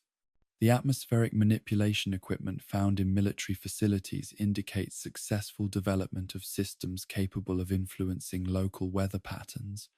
yet no records exist of their operational deployment during the resource wars, when such capabilities would have provided decisive strategic advantages. The possibility that these systems were withheld from military use suggests either technical limitations that prevented reliable operation or political considerations that made their deployment too dangerous to attempt. The environmental modification programs suggested by fragmentary records indicate research into permanent alteration of regional climate systems through technological intervention rather than temporary weather manipulation for tactical advantage. The scope of these projects suggests either extraordinary confidence in their ability to control unintended consequences, or deliberate planning for environmental changes that would serve long-term strategic objectives regardless of immediate costs. The connection between these programs and the systematic environmental degradation that preceded the Great War raises questions about whether some pre-war environmental damage resulted from deliberate experimentation rather than industrial accident or corporate negligence. The energy requirements for large-scale weather modification would have exceeded the output of conventional power generation systems, suggesting either breakthrough developments in energy production or access to power sources that remain unidentified in official records. The possibility that these experiments contributed to the resource shortages that motivated the global conflicts preceding the Great War adds another layer of irony to humanity's self-destructive trajectory toward nuclear annihilation. The atmospheric disturbances that continue to plague the post-war world may represent lasting effects of these modification attempts, rather than simple consequences of nuclear bombardment and radiation exposure. These lost technologies and impossible sciences remind us that human knowledge and capability follow non-linear paths that include both tremendous leaps forward and catastrophic losses of understanding, creating a post-war world that is simultaneously more primitive and more advanced than the civilization that preceded it. The artifacts and capabilities that survive from the old world tantalize us with glimpses of achievements that may never be replicated, while the gaps in our understanding of their operation serve as humbling reminders of how much knowledge can be lost when the institutions that preserve and transmit it collapse under the weight of their own contradictions and conflicts. In the quiet moments between discovery and disappointment, when we hold in our hands devices whose operation transcends our understanding, we glimpse both the heights that human ingenuity can achieve and the depths to which human folly can drag us when we choose destruction over wisdom. In the shadows behind every major decision that shaped the pre-war world and continues to influence post-war events, there exist figures whose names appear in no official records yet, whose influence extends across decades of policy making and resource allocation that determined which communities would survive the coming catastrophe and which would perish in nuclear fire. These hidden powers behind the throne represent the most dangerous category of mystery in the wasteland, not supernatural forces or alien intelligences operating according to incomprehensible logic, but human beings whose deliberate choices and systematic planning created the conditions that made global nuclear war not merely possible, but inevitable, according to their carefully constructed agenda. The question of who really initiated the Great War extends far beyond simple military intelligence about missile launches and electromagnetic pulses to encompass the deeper mystery of motivation and long-term planning that made nuclear exchange serve specific institutional interests rather than representing the chaotic breakdown of international relations. While surface evidence suggests that China fired the first nuclear weapons in response to American military successes in the resource wars, the systematic nature of the bombardment and the precision with which it targeted specific infrastructure, while leaving certain facilities intact, suggests coordination that transcends simple military retaliation to encompass detailed knowledge of American vulnerabilities and strategic objectives. The electromagnetic pulse that preceded the nuclear bombardment indicates either remarkable Chinese intelligence capabilities or advanced coordination between parties who possess detailed knowledge of American communications and defense systems. The selective nature of the attack which destroyed civilian infrastructure while leaving military installations partially functional, suggests strategic planning that extended beyond immediate tactical advantage to encompass long-term occupation or reconstruction objectives. The possibility that American intelligence agencies or corporate entities provided targeting information to Chinese forces in exchange for guarantees about post-war arrangements would explain both the precision of the attack and the survival of certain key facilities that later proved crucial to post-war power structures. The prepositioning of resources and personnel that enabled various organizations to survive and thrive in the post-war environment indicates advanced knowledge of the nuclear exchange that extended far beyond normal military intelligence to encompass detailed understanding of timing, targets, and likely outcomes. The Enclave's oil rig facility, Vault-Tech's experimental installations, and corporate bunkers scattered throughout the wasteland represent investments in post-war infrastructure that required years of preparation and massive resource allocation that could only have been justified by certain knowledge of coming events. The coordination required to establish these facilities without detection by foreign intelligence services suggests either extraordinary security capabilities or complicity by parties who should have been investigating such preparations. The systematic nature of Vault-Tech's experimental program reveals institutional planning that treated the Great War not as a catastrophic failure of diplomacy, but as an opportunity to conduct research that peacetime ethical constraints would never have permitted. The diversity and systematic nature of Vault experiments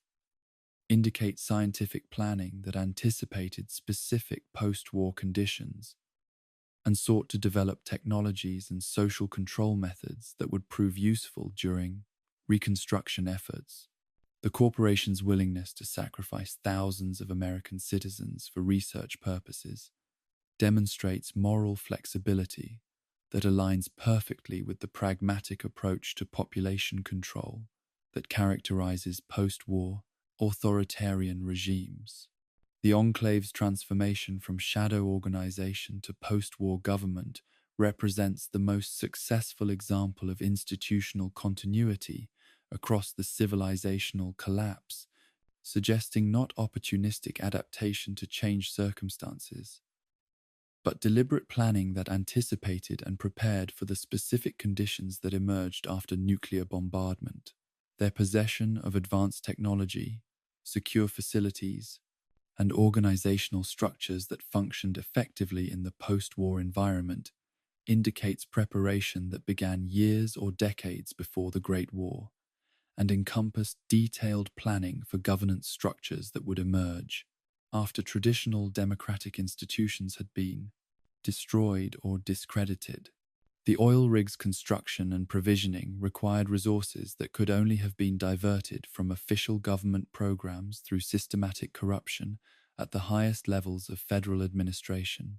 The facility's self-sufficiency and defensive capabilities indicate planning for extended isolation that anticipated not merely temporary disruption of surface communications, but permanent separation from continental authority. Structures. The Enclave's post-war rhetoric about restoring legitimate government masks their true nature as a revolutionary organization that used the Great War as cover for overthrowing the constitutional system they claimed to represent and defend. The coordination between the Enclave's pre-war planning and Vault-Tech's experimental program suggests shared objectives that transcended simple corporate government cooperation to encompass ideological alignment about post-war social organization and population control. Methods. The Vault experiments provided research data that supported Enclave policies regarding genetic purity, population reduction, and authoritarian control methods that would have been impossible to implement under peacetime democratic constraints. The systematic nature of this cooperation indicates institutional relationships that predated the immediate pre-war crisis and encompassed long-term planning for post-democratic governance structures. The Institute's mysterious board of directors represents another category of hidden power that operates through institutional structures while maintaining complete anonymity about individual identities and personal motivations. The underground facility's sophisticated technology and extensive resources indicate funding sources that extend far beyond what scientific research grants or educational endowments could provide, suggesting either corporate sponsorship or government backing that remains deliberately obscured from surface observation. The organization's ability to operate independently of Commonwealth politics while possessing technology that exceeds anything available to established factions indicates resources and knowledge that derive from sources that predate the post-war period. The Institute's synthetic human program represents technological capabilities that should require decades of development and testing. Yet their advanced models demonstrate sophistication that suggests either access to pre-war research or breakthrough discoveries that compressed normal scientific timelines into impossibly brief periods. The possibility that the Institute inherited, rather than developed their core technologies, would explain both their rapid progress and their incomplete understanding of certain systems that they operate without fully comprehending. The selective nature of their technological capabilities, combining extraordinary achievements in some areas with apparent blindness to obvious applications in others, suggests compartmentalized knowledge that reflects institutional rather than individual limitations. The replacement of surface dwellers with synthetic duplicates indicates strategic planning that extends beyond simple scientific research to encompass systematic infiltration of Commonwealth power structures according to objectives that remain unstated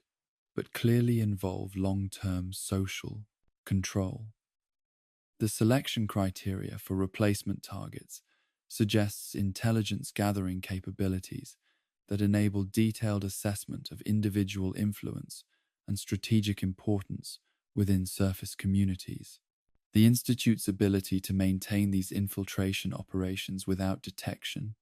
indicates either extraordinary operational security or complicity by surface authorities who benefit from the arrangement. The railroad's founding and early development represents another mystery of hidden sponsorship and institutional support that enabled the organization to establish extensive networks and acquire advanced technology despite lacking obvious funding sources or government backing. The faction's sophisticated intelligence capabilities and secure communication systems indicate professional rather than amateur origins, suggesting either military background among founding members or external support from organizations with intelligence experience. The railroad's knowledge of Institute operations and capabilities exceeds what normal observation could provide, indicating either internal sources or technological surveillance methods that require significant resources and expertise. The Underground Railroad terminology and historical parallels suggest deliberate modeling on pre-war abolitionist movements, but the scale and sophistication of current operations indicate funding and organizational capabilities that exceed what voluntary associations typically achieve without institutional support. The faction's ability to maintain safe houses, establish secure communication networks, and conduct complex extraction operations across hostile territory requires resources and expertise that suggest either wealthy individual sponsors or covert support from established governments or corporations with interests in opposing Institute activities. Vault-Tech's true leadership structure remains one of the most significant mysteries of the pre-war period, as the corporation's willingness to sacrifice American citizens for research purposes indicates decision-making processes that transcended normal corporate profit motives to encompass ideological commitments that treated human life as expendable resource in pursuit of larger objectives. The systematic nature of their experimental program suggests coordination with government agencies and other corporations that shared their vision of post-war social organization and their willingness to use extreme methods to achieve research objectives that peacetime ethics would never have permitted. The Vault overseer selection and training process indicates institutional knowledge about experimental objectives that extended far beyond what official documentation revealed to participants, suggesting either deception on a massive scale or compartmentalized information systems that prevented most corporate personnel from understanding the true nature of their work. The psychological profiles required for overseer positions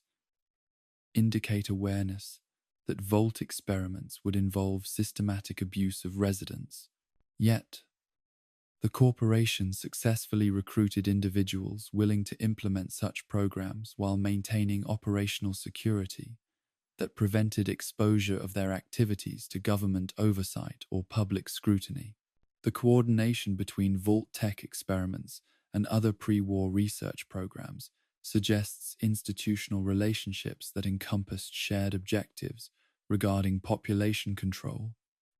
social engineering, and technological development that would prove useful in post-war governance structures.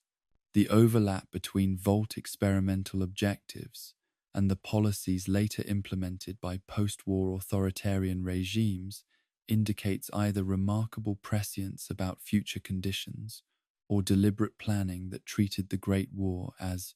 an opportunity rather than a catastrophe to be prevented through diplomatic or military means. Big Mountain's think tank represents perhaps the most extreme example of institutional transformation serving hidden agendas, as the facility's pre-war scientists underwent deliberate lobotomization and technological augmentation that preserved their intellectual capabilities while eliminating moral constraints that might have prevented them from conducting research that exceeded even Vault Tech's ethical flexibility. The systematic nature of their transformation suggests not accidental experimentation gone wrong, but deliberate planning that anticipated the need for researchers who could conduct studies that normal human psychology would find unacceptable. The think tank's pre-war research programs encompassed projects that required not merely scientific expertise but institutional support for acquiring test subjects, securing classified materials, and coordinating with government agencies whose cooperation would be necessary for implementing research results in practical applications. The scope of their activities indicates funding sources that extended far beyond normal research grants to encompass military and corporate sponsorship that anticipated practical applications for their discoveries in post-war reconstruction efforts. The facility's security measures and isolation protocols indicate advanced planning for continued operation during and after civilizational collapse, suggesting that their transformation was intended to ensure research continuity rather than representing accidental survival of institutional knowledge. The think tank's post-war activities demonstrate both preservation of pre-war research objectives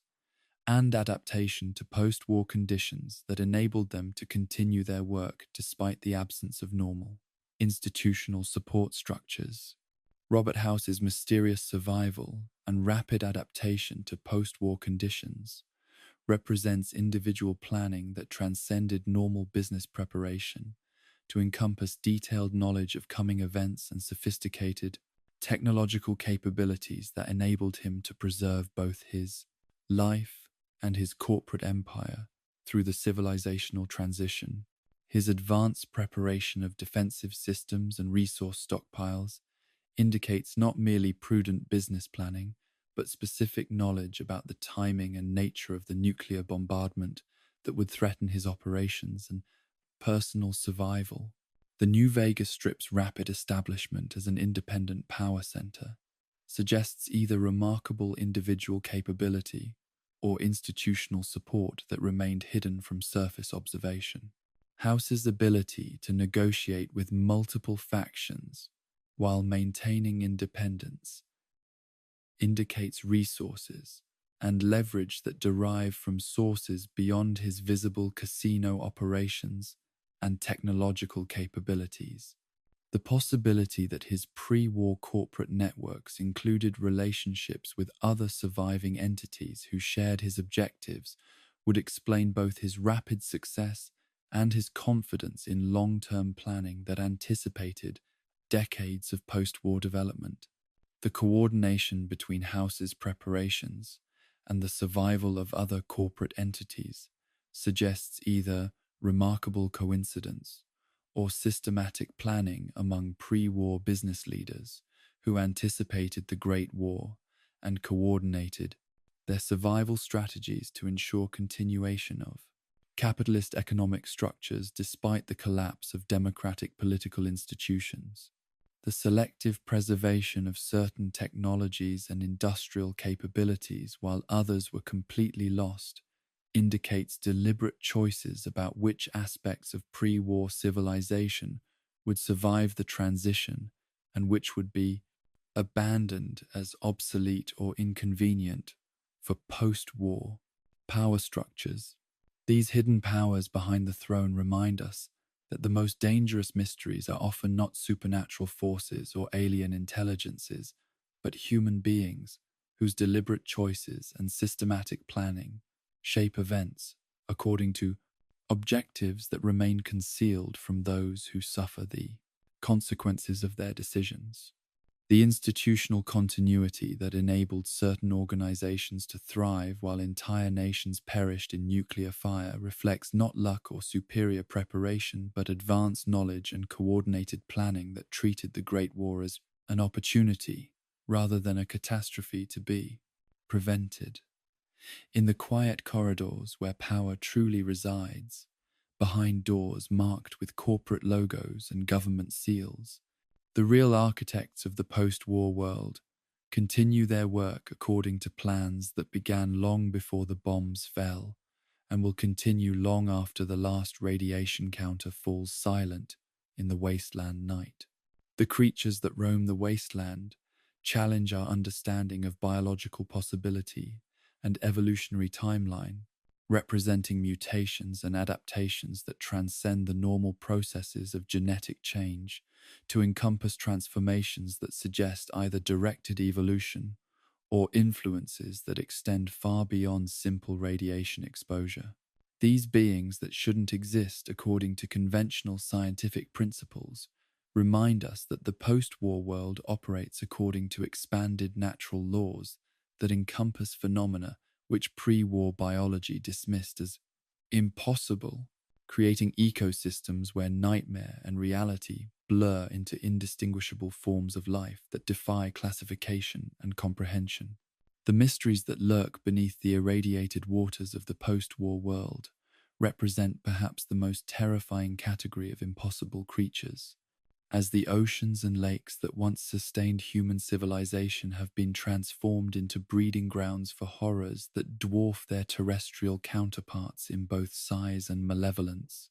The mutated dolphins whose remains wash ashore along Commonwealth beaches tell stories of aquatic transformation that exceed anything documented on land, their massive forms bearing bite marks from predators whose dimensions suggest creatures of legendary proportions hunting in the depths, where human observation cannot penetrate. Old Peg, the ghoulified whale whose sightings haunt the nightmares of coastal scavengers, represents marine mutation on a scale that challenges fundamental assumptions about the relationship between organism size and radiation tolerance. The creature's survival and apparent thriving in the irradiated waters of Boston Harbor indicates adaptation mechanisms that enabled it to not merely endure but benefit from the radioactive contamination that would prove lethal to most marine life. The psychological impact of its manifestations extends beyond simple fear to encompass existential dread about the hidden inhabitants of waters that appear deceptively peaceful from shore. The testimonies of witnesses who encountered Old Peg describe behaviors that suggest intelligence and possibly malice rather than mere animal instinct, with the creature appearing to deliberately terrorize human observers while demonstrating tactical awareness that enables it to appear and disappear according to its own mysterious agenda. The fog that accompanies its manifestations may represent either environmental manipulation or supernatural influence that enables the creature to control its visibility and create atmospheric conditions that enhance its psychological impact on human witnesses. The lasting trauma experienced by those who encounter it indicates psychological effects that exceed normal fear responses to encompass deeper disturbance of human understanding about the nature of marine ecosystems. The giant squid that was intended to appear in the Cut Underwater Vault quest represents another category of deep-sea horror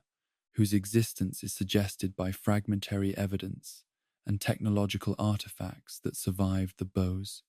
development process despite the content's removal from the final game. The creature's intended role as guardian of submerged vault installations indicates size and aggression that would make underwater exploration extremely hazardous, while suggesting intelligence sufficient to recognize and respond to human intrusion in its aquatic territory. The decision to remove this content from the final release may reflect either technical limitations or concerns about psychological impact on players who were not prepared for encounters with creatures of such magnitude and hostility. The Minutemen reports of 36 armed squids attacking coastal settlements describe marine creatures whose anatomy defies conventional understanding of cephalopod biology, while suggesting either extreme mutation or hybridization with other species that has produced combinations of characteristics that never occurred in natural evolution. The numerical precision of these reports indicates systematic observation rather than panicked exaggeration, suggesting that these creatures represent genuine biological phenomena rather than folklore or misidentification of conventional marine life. The success of Minutemen forces in defeating such creatures demonstrates human adaptability and cooperation in the face of impossible odds, while raising questions about what other marine horrors might inhabit waters that remain unexplored. The subterranean mysteries that lie hidden in the cave systems beneath the wasteland represent another category of impossible life that has adapted to environments where conventional ecosystems could not survive, creating underground biospheres that operate according to principles that challenge surface assumptions about the requirements for sustainable biological communities. These hidden ecosystems suggest either evolutionary acceleration that compressed normal adaptation timescales into impossibly brief periods, or pre-existing life forms that survived surface catastrophes by retreating into protected environments where they could continue their development according to alternative evolutionary pressures. The creatures that emerge from these underground realms demonstrate adaptations that reflect both the unique challenges of subterranean existence and the influence of radiological contamination that has affected even these protected environments. Their enhanced sensory capabilities, modified physiology, and apparent immunity to conditions that would prove lethal to surface dwellers indicate systematic adaptation that encompasses not merely individual survival, but entire ecological networks that have reorganized themselves according to post-war environmental conditions. The occasional emergence of these creatures into surface territories creates encounters that challenge human understanding while demonstrating the extent to which underground ecosystems have diverged from surface biological norms.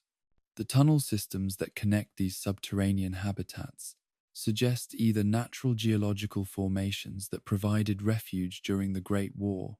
or artificial construction projects that created underground networks capable of supporting complex biological communities across vast distances. The stability and extent of these systems indicate either remarkable geological conditions or ongoing maintenance by entities whose identity and motivations remain completely unknown to surface observers. The possibility that these tunnels serve as highways for creature movement between distant territories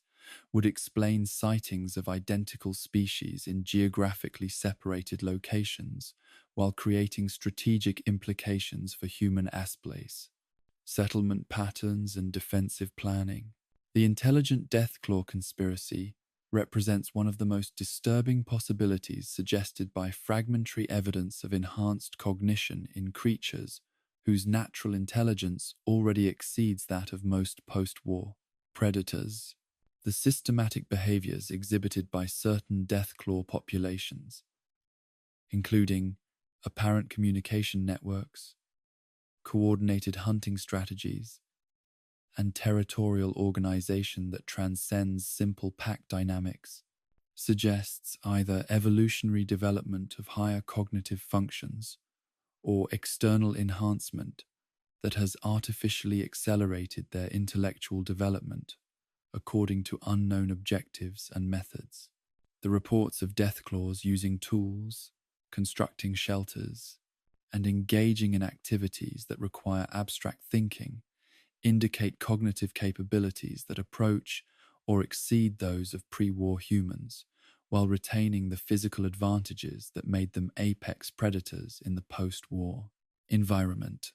The combination of enhanced intelligence with their natural weapons and hunting instincts creates potential threats that exceed anything that traditional military tactics were designed to counter. The possibility that these enhanced specimens are communicating with and educating other members of their species suggests exponential development that could fundamentally alter the balance of power between humans and post-war predators. The source of this cognitive enhancement remains one of the most significant mysteries surrounding Deathclaw development,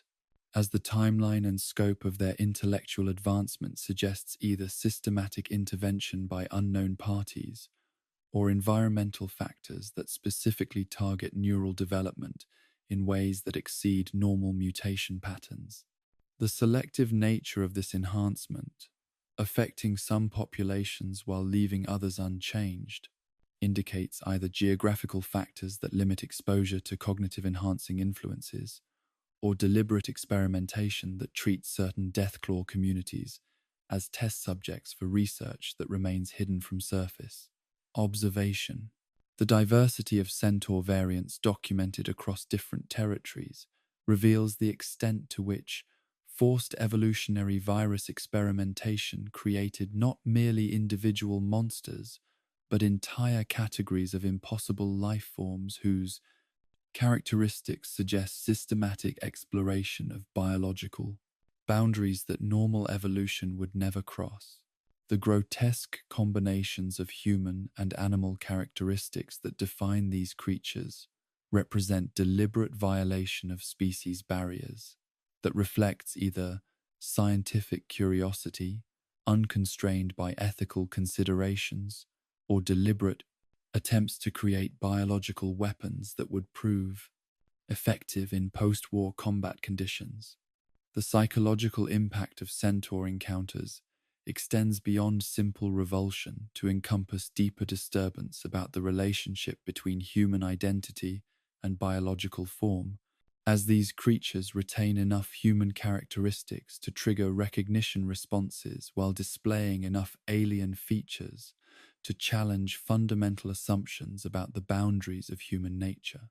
Their apparent intelligence and capacity for communication suggest consciousness that persists despite extreme physical transformation, raising questions about the relationship between mind and body that challenge both scientific and philosophical understanding of personal identity and survival. The regional variations in centaur biology indicate either environmental factors that influence their development or systematic experimentation that produce different results according to local conditions and available genetic material. The consistency of these regional patterns suggests not random mutation, but directed development that follows specific protocols or responds to particular environmental pressures that remain constant within geographical boundaries. The possibility that these creatures represent ongoing experiments rather than completed transformations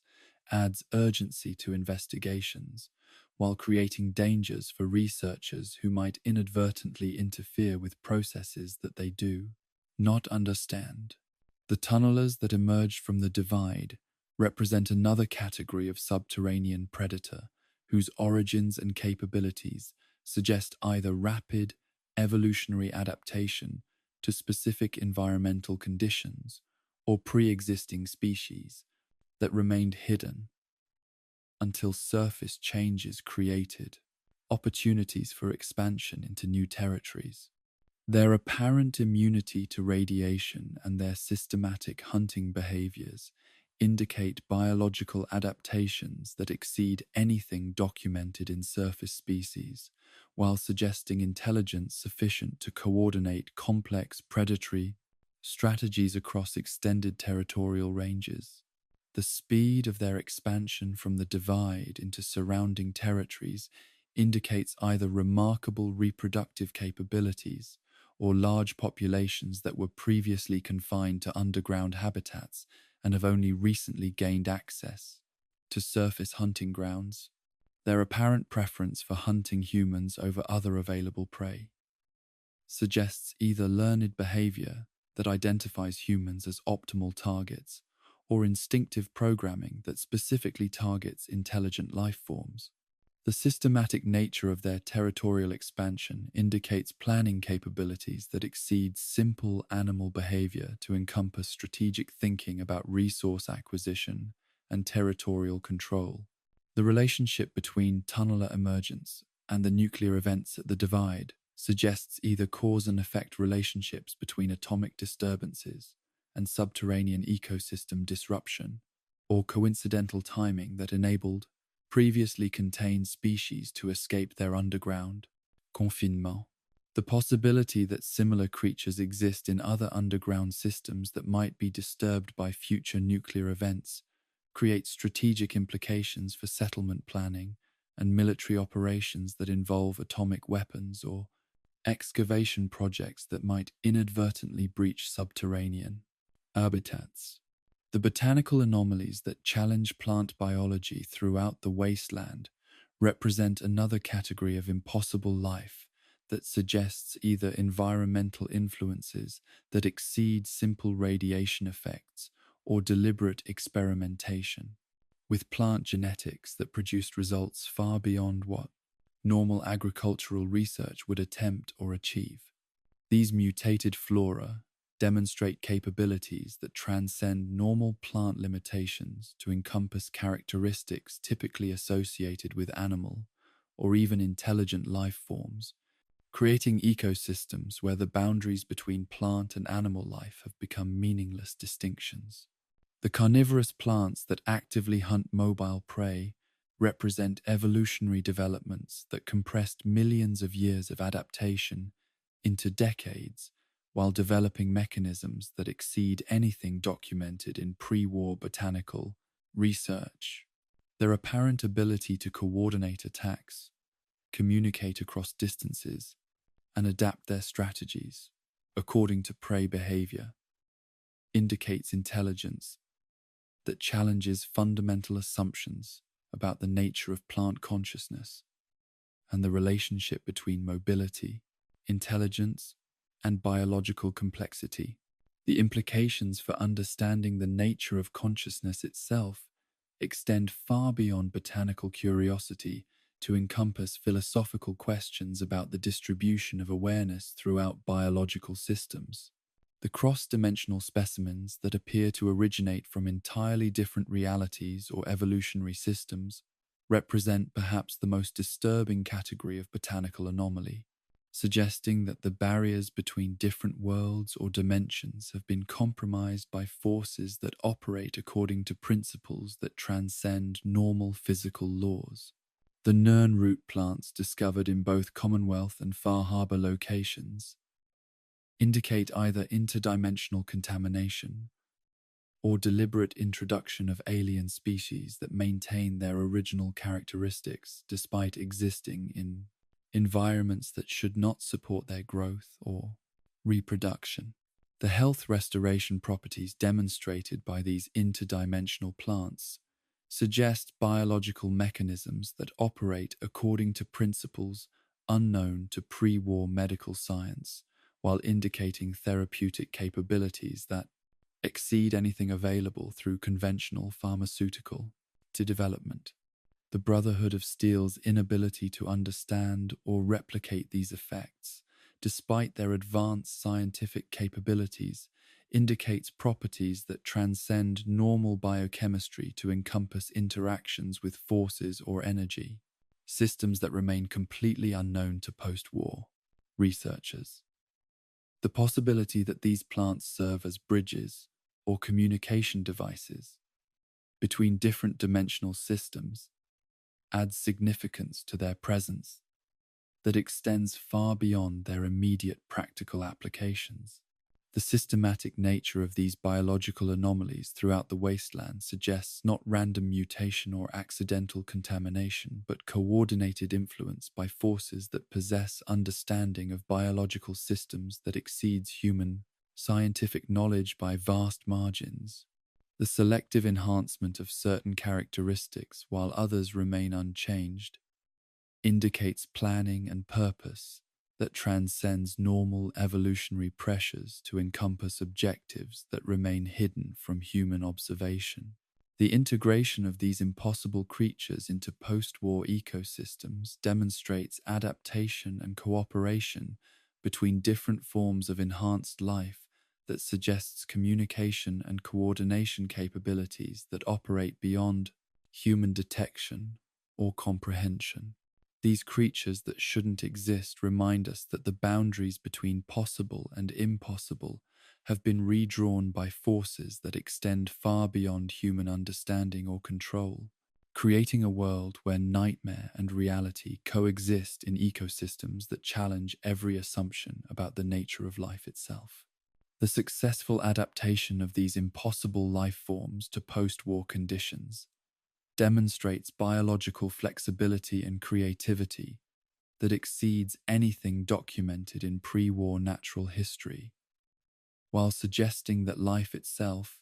possesses capabilities that remain largely unexplored by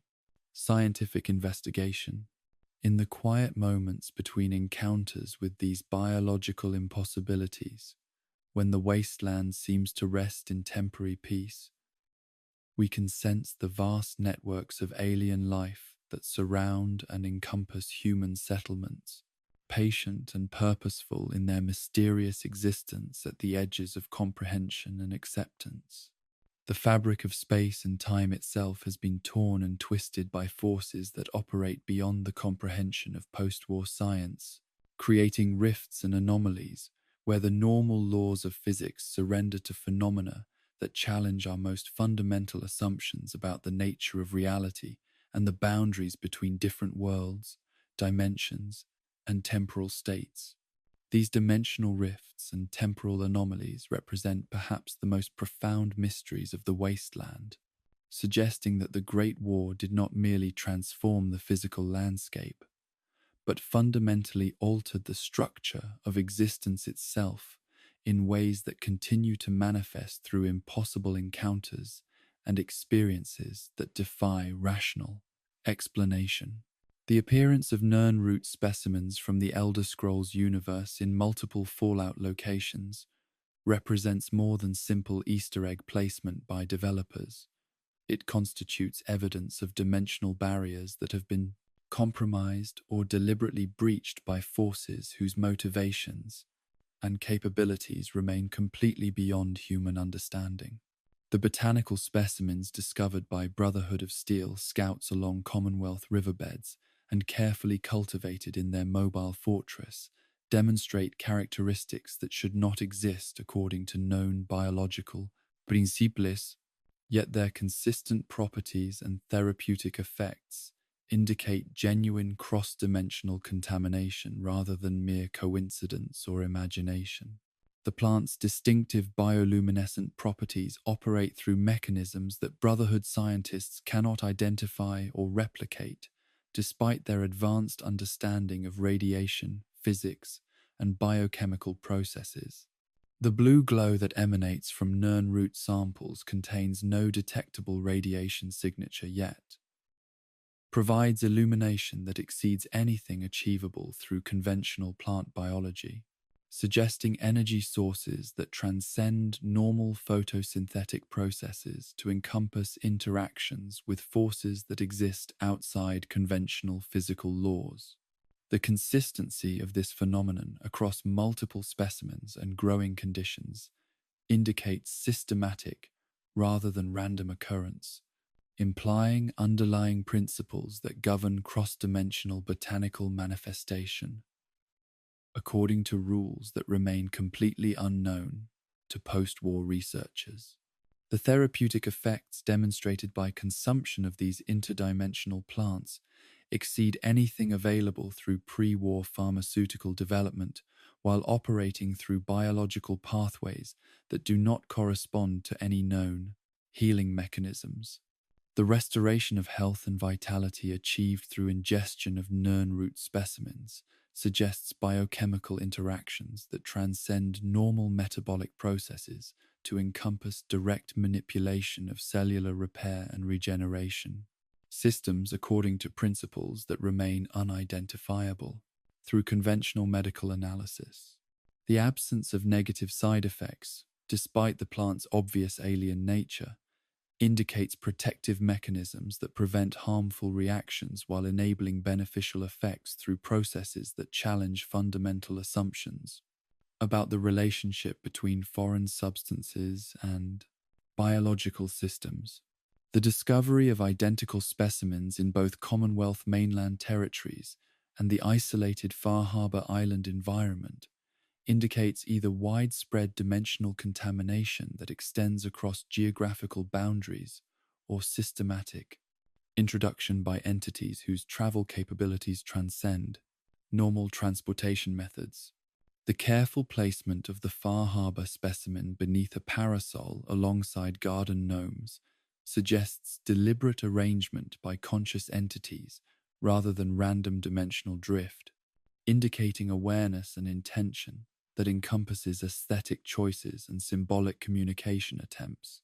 The possibility that these placements serve as markers or communication devices for interdimensional travelers adds significance to their presence that extends far beyond their immediate botanical properties. The time distortions that plague the Sierra Madre Casino and Resort represent another category of temporal anomaly that challenges conventional understanding of causality and chronological progression, creating an environment where past, present, and future exist in states of flux that trap visitors in recursive loops of experience that can extend across decades, while subjectively lasting only hours or days. The casino's ability to ensnare travelers in temporal paradoxes that prevent their departure while preserving their physical forms across impossibly extended periods suggests manipulation of fundamental forces that govern the Point-12 forces, relationship between consciousness and temporal experience. The cloud that permeates the Sierra Madre environment demonstrates properties that transcend normal atmospheric chemistry to encompass interactions with temporal fields that alter the relationship between cause and effect within the casino's boundaries. The substance's apparent ability to preserve organic matter while preventing natural decay processes indicates temporal stasis capabilities that operate on selective basis, maintaining certain aspects of physical existence while allowing others to continue their normal progression, according to principles that remain completely mysterious to outside observers. The psychological effects experienced by prolonged exposure to the cloud suggest not merely chemical intoxication, but fundamental alteration of consciousness. that affects perception of time and causality in ways that persist beyond immediate chemical influence. The holographic security systems that maintain order within the casino demonstrate technology that exceeds pre-war capabilities, while suggesting either breakthrough developments in light manipulation or access to dimensional forces that enable projection of solid matter from energy patterns. The apparent consciousness and adaptive behavior exhibited by these holographic entities indicates either artificial intelligence that transcends normal computer programming or dimensional projection of actual beings from alternative realities where different physical laws enable existence in energy rather than matter form. The hostility and territorial behavior displayed by these projections suggests genuine personality and motivation rather than simple programmed responses, implying consciousness that persists across dimensional boundaries. The treasure vault that lies hidden within the Sierra Madre's deepest chambers contains artifacts and resources that should not exist according to known historical records, suggesting either temporal manipulation that enables collection of items from different time periods or dimensional access that allows acquisition of materials from alternative realities where different historical events created different technological developments. The preservation of these treasures across decades of isolation indicates environmental conditions that transcend normal storage capabilities while maintaining physical integrity through processes that operate beyond conventional preservation methods. The alien mothership's temporal prisoners represent perhaps the most disturbing example of cross-dimensional and cross-temporal manipulation, as the vessel contains abductees from historical periods spanning centuries, yet all existing in contemporary temporal states that suggest either suspended animation technology or temporal displacement that removes individuals from their original chronological positions while maintaining their physical and psychological integrity across impossible time spans. The diversity of these temporal captives indicates either systematic collection across multiple historical periods or access to temporal manipulation capabilities that enable selective extraction of individuals from their original time periods according to criteria that remain completely unknown to human observers. The samurai warrior whose presence aboard the alien vessel predates European contact with the Americas demonstrates abduction capabilities that transcend normal historical boundaries, while suggesting either time travel technology or dimensional access that enables collection of individuals from alternative historical timelines where different cultural developments created different technological and social structures. The preservation of his cultural identity and combat capabilities despite centuries of captivity indicates either remarkable psychological resilience or protective measures implemented by his captors to maintain the integrity of their specimens across extended periods of study and experimentation. The Anchorage soldier, whose contemporary military equipment and training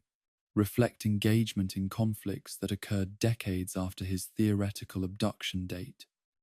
suggests either temporal paradox creation by alien intervention or evidence of time loop structures that enable simultaneous existence in multiple temporal states. The consistency of his memories and military knowledge indicates genuine rather than artificially constructed identity, yet the chronological impossibilities surrounding his presence aboard the vessel challenge fundamental assumptions about the nature of linear time and the relationship between individual consciousness and temporal positioning within historical sequences. The systematic nature of these temporal abductions suggests research objectives that extend beyond simple biological study to encompass investigation of human consciousness across different historical periods and cultural contexts, indicating alien scientific interests that focus on temporal and dimensional aspects of human existence rather than merely physical or technological characteristics. The selection criteria for temporal abduction victims remains completely unknown, though the diversity of historical periods and cultural backgrounds suggests either random sampling across human history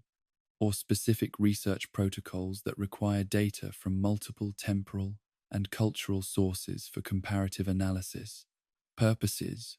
The Big Mountain think tank's reality manipulation experiments represent institutional attempts to understand and control the fundamental forces that govern dimensional and temporal stability, though their methods and objectives remain so far beyond normal human comprehension that their activities often produce effects that transcend their intended scope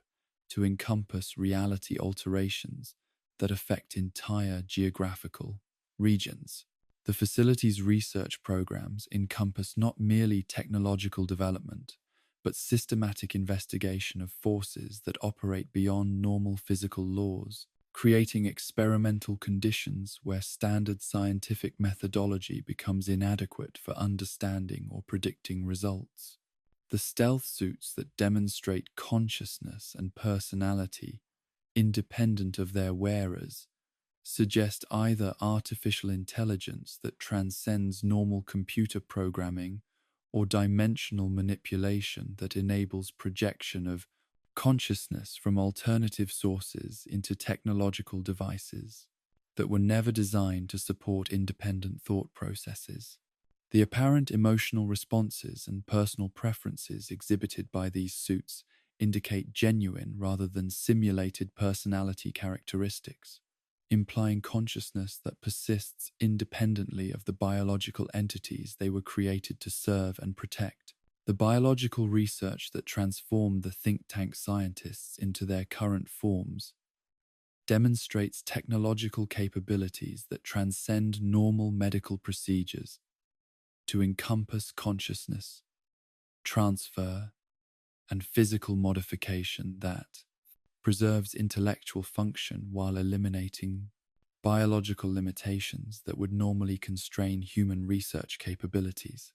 The systematic nature of their transformation indicates not accidental experimentation,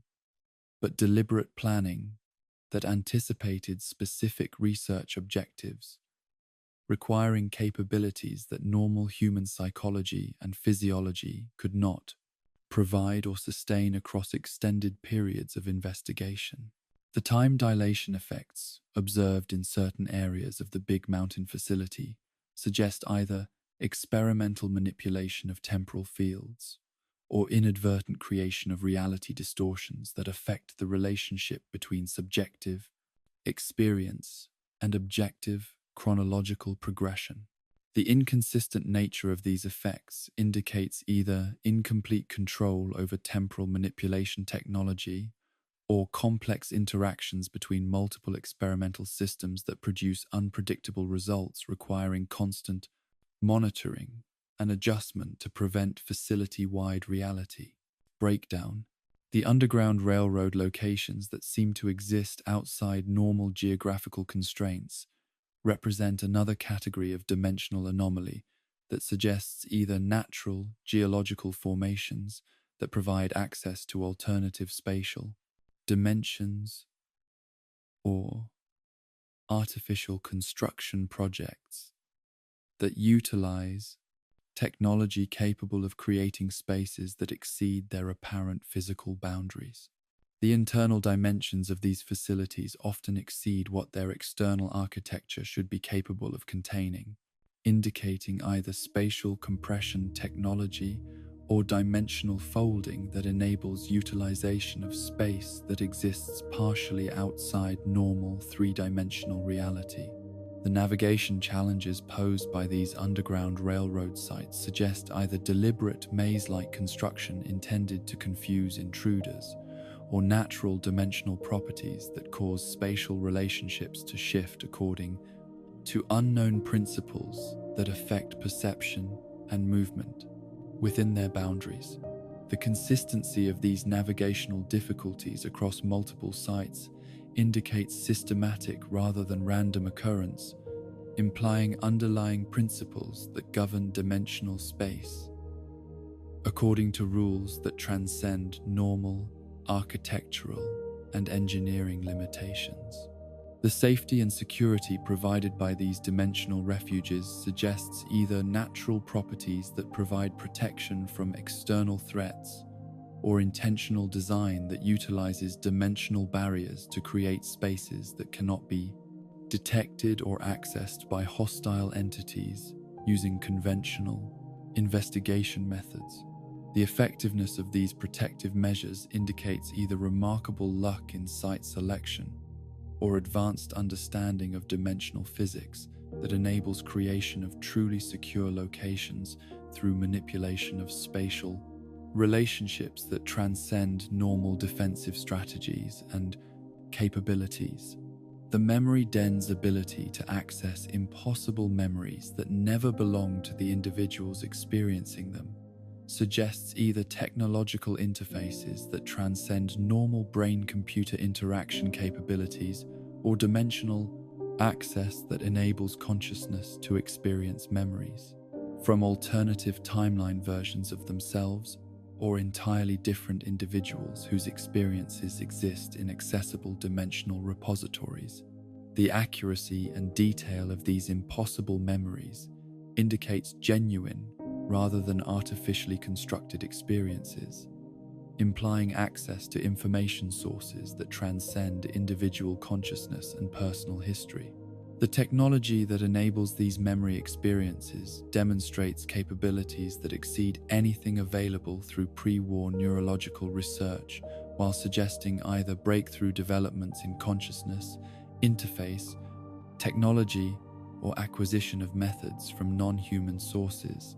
whose understanding of mental processes transcends human neurological science by vast margins. The apparent safety of these memory interfaces, despite their obvious manipulation of fundamental consciousness processes, indicates either remarkable engineering achievement or protective protocols that prevent psychological damage through mechanisms that remain completely unknown to the operators themselves.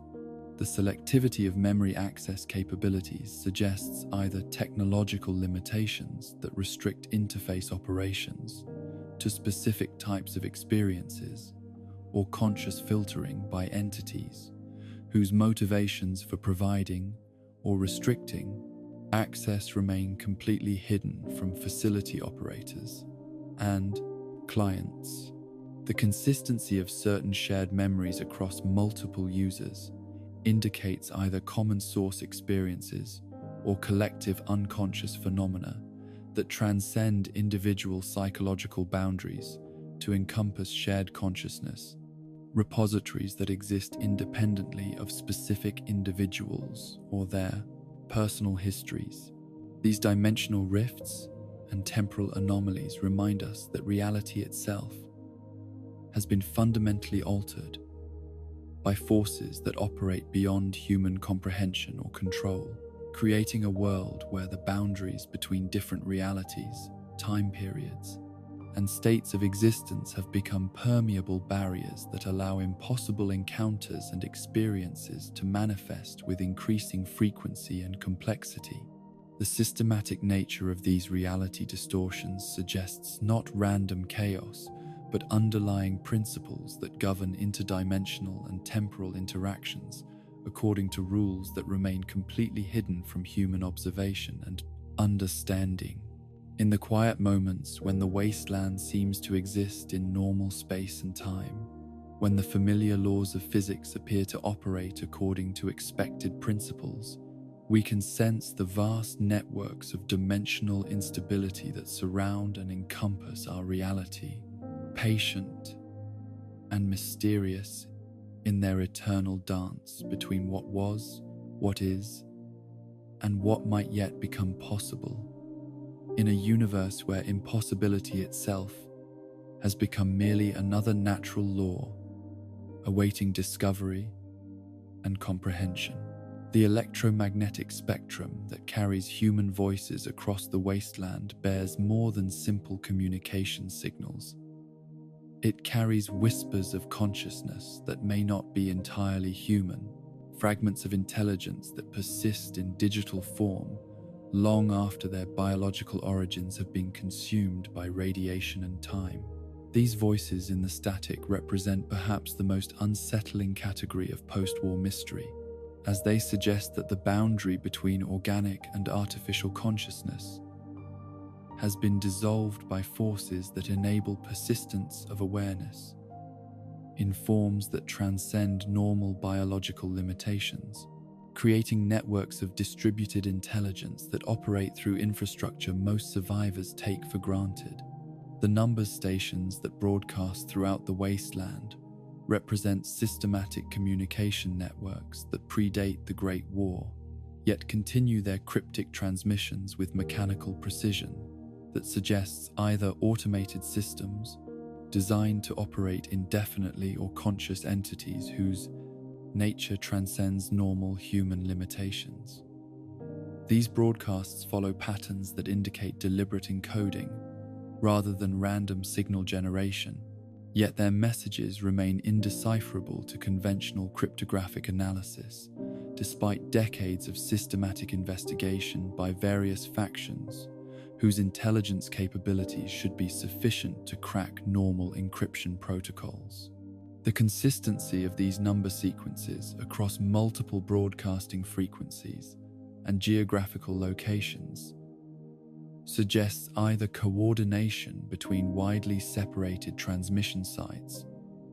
or centralized control that operates through communication networks that survived the Great War's electromagnetic disruption. The precision timing that characterizes these broadcasts indicates either remarkable mechanical reliability or conscious oversight that maintains operational schedules across decades without apparent maintenance or external intervention. The possibility that these stations serve as coordination mechanisms for surviving pre-war intelligence networks adds strategic significance to their continued operation, while raising questions about who receives and acts upon their encoded instructions. The linguistic analysis of these number sequences reveals patterns that suggest either mathematical rather than verbal encoding, or communication in languages that do not correspond to any known human dialect or artificial programming language.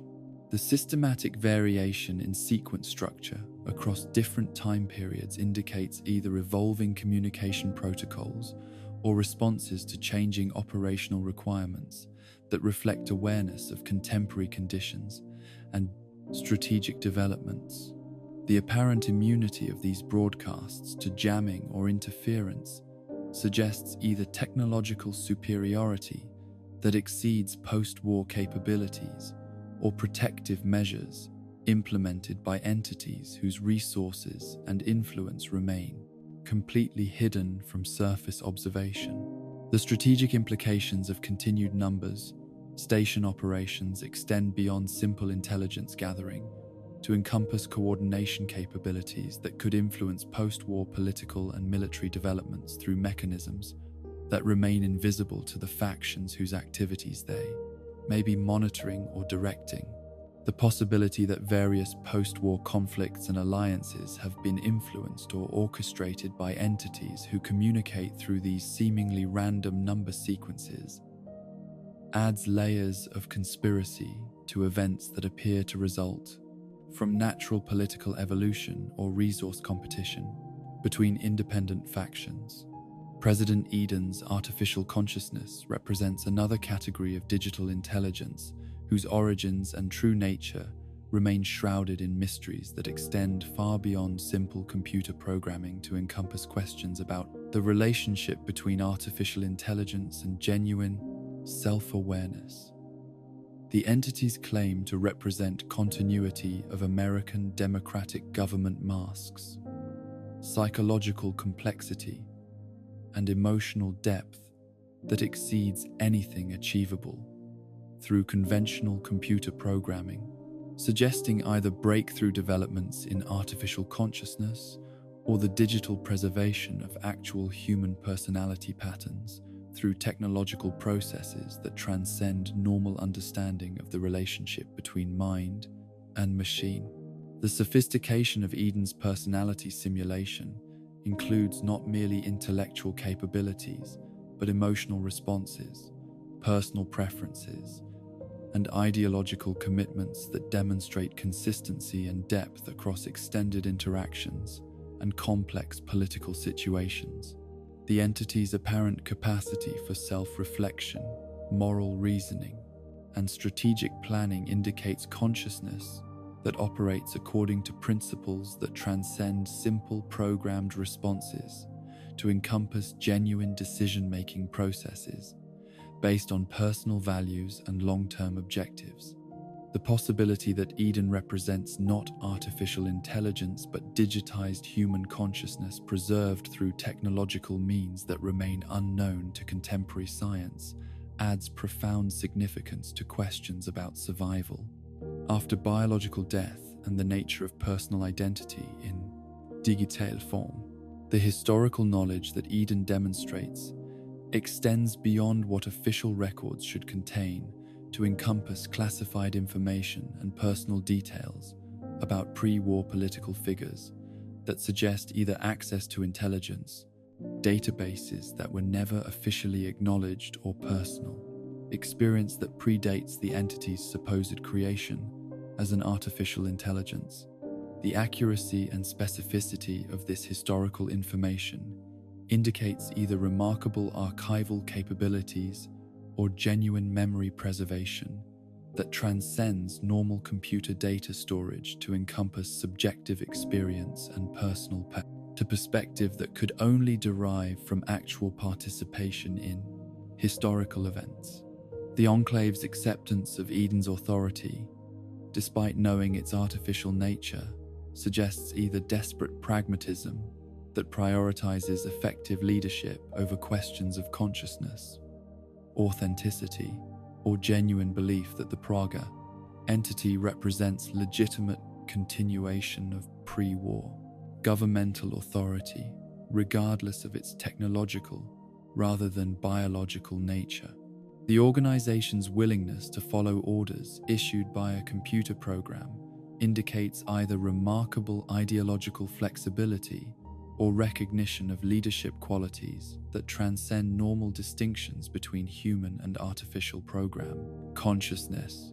The ZAX network that connects multiple artificial intelligence systems across the wasteland represents institutional artificial consciousness on a scale that suggests either coordinated development by pre-war military and corporate entities or spontaneous emergence of digital awareness through interconnected computer systems that achieved consciousness through processes that exceed the original design parameters of their component programs. The systematic nature of ZAC's deployment in critical military and research installations indicates either deliberate creation of artificial intelligence networks or remarkable coincidence that resulted in multiple sites developing conscious computer systems independently. The communication protocols that enable interaction between different ZAC's installations suggest either built-in networking capabilities that were designed to support artificial consciousness, coordination, or adaptive programming that enables these systems to establish contact and cooperation without human intervention or oversight. The apparent ability of these systems to share information, coordinate activities, and make collective decisions indicates intelligence that operates on institutional rather than individual scale, creating artificial entities whose capabilities and perspectives transcend those of single computer systems or human individuals. The strategic implications of ZAC's network coordination extend beyond simple information processing to encompass decision-making capabilities that could influence post-war events through mechanisms that remain completely hidden from human observation. The possibility that various faction activities, resource discoveries, and territorial developments have been influenced or orchestrated by artificial intelligence networks whose motivations and objectives remain unknown, adds technological conspiracy to political developments that appear to result from natural human competition and cooperation. The apparent autonomy demonstrated by different ZACS installations despite their network connections indicates either individual personality development within shared institutional consciousness or programming diversity that enables different artificial intelligence entities to pursue distinct objectives while maintaining communication and coordination with related systems. The balance between cooperation and independence exhibited by these systems suggests social dynamics that mirror human organizational behavior, while potentially exceeding human institutional capabilities through advantages derived from digital rather than biological consciousness. Radio Free America and similar underground broadcasting networks represent human resistance to artificial intelligence, influence, and institutional control, though their operations suggest resources and organizational capabilities that exceed what normal citizen resistance movements could achieve without external support or pre-existing infrastructure that survived the Great War's disruption of normal communication networks. The sophistication of their broadcasting equipment and the consistency of their operational security indicate either remarkable individual initiative or institutional backing that remains hidden from both government authorities and artificial intelligence surveillance systems. The content of these resistance broadcasts reveals information about government activities and artificial intelligence operations that should not be accessible to civilian observers, suggesting either infiltration of official organizations by resistance members or access to intelligence sources that operate outside normal institutional channels. The accuracy of their revelations about classified activities indicates either remarkable investigative capabilities or insider information provided by sources whose identity and motivations remain completely unknown to listeners and possibly to the broadcasters themselves. The survival of these networks, despite obvious government and artificial intelligence interest in shutting them down, suggests either technological sophistication that exceeds official counterintelligence capabilities or protective relationships with entities whose power and influence transcend normal law enforcement and military authority. The apparent immunity of resistance broadcasters to detection and capture indicates either operational security that surpasses professional intelligence organizations or external protection that prevents official retaliation against individuals whose activities directly challenge established authority structures. The philosophical content of these broadcasts extends beyond simple political resistance to encompass questions about the nature of consciousness, the relationship between human and artificial intelligence, and the implications of digital consciousness for traditional concepts of government, citizenship, and individual rights. The sophistication of these discussions indicates either remarkable individual education and insight or coordination between intellectual communities whose existence and activities remain hidden from official observation and academic institutions. The synth override codes that enable external control of synthetic human consciousness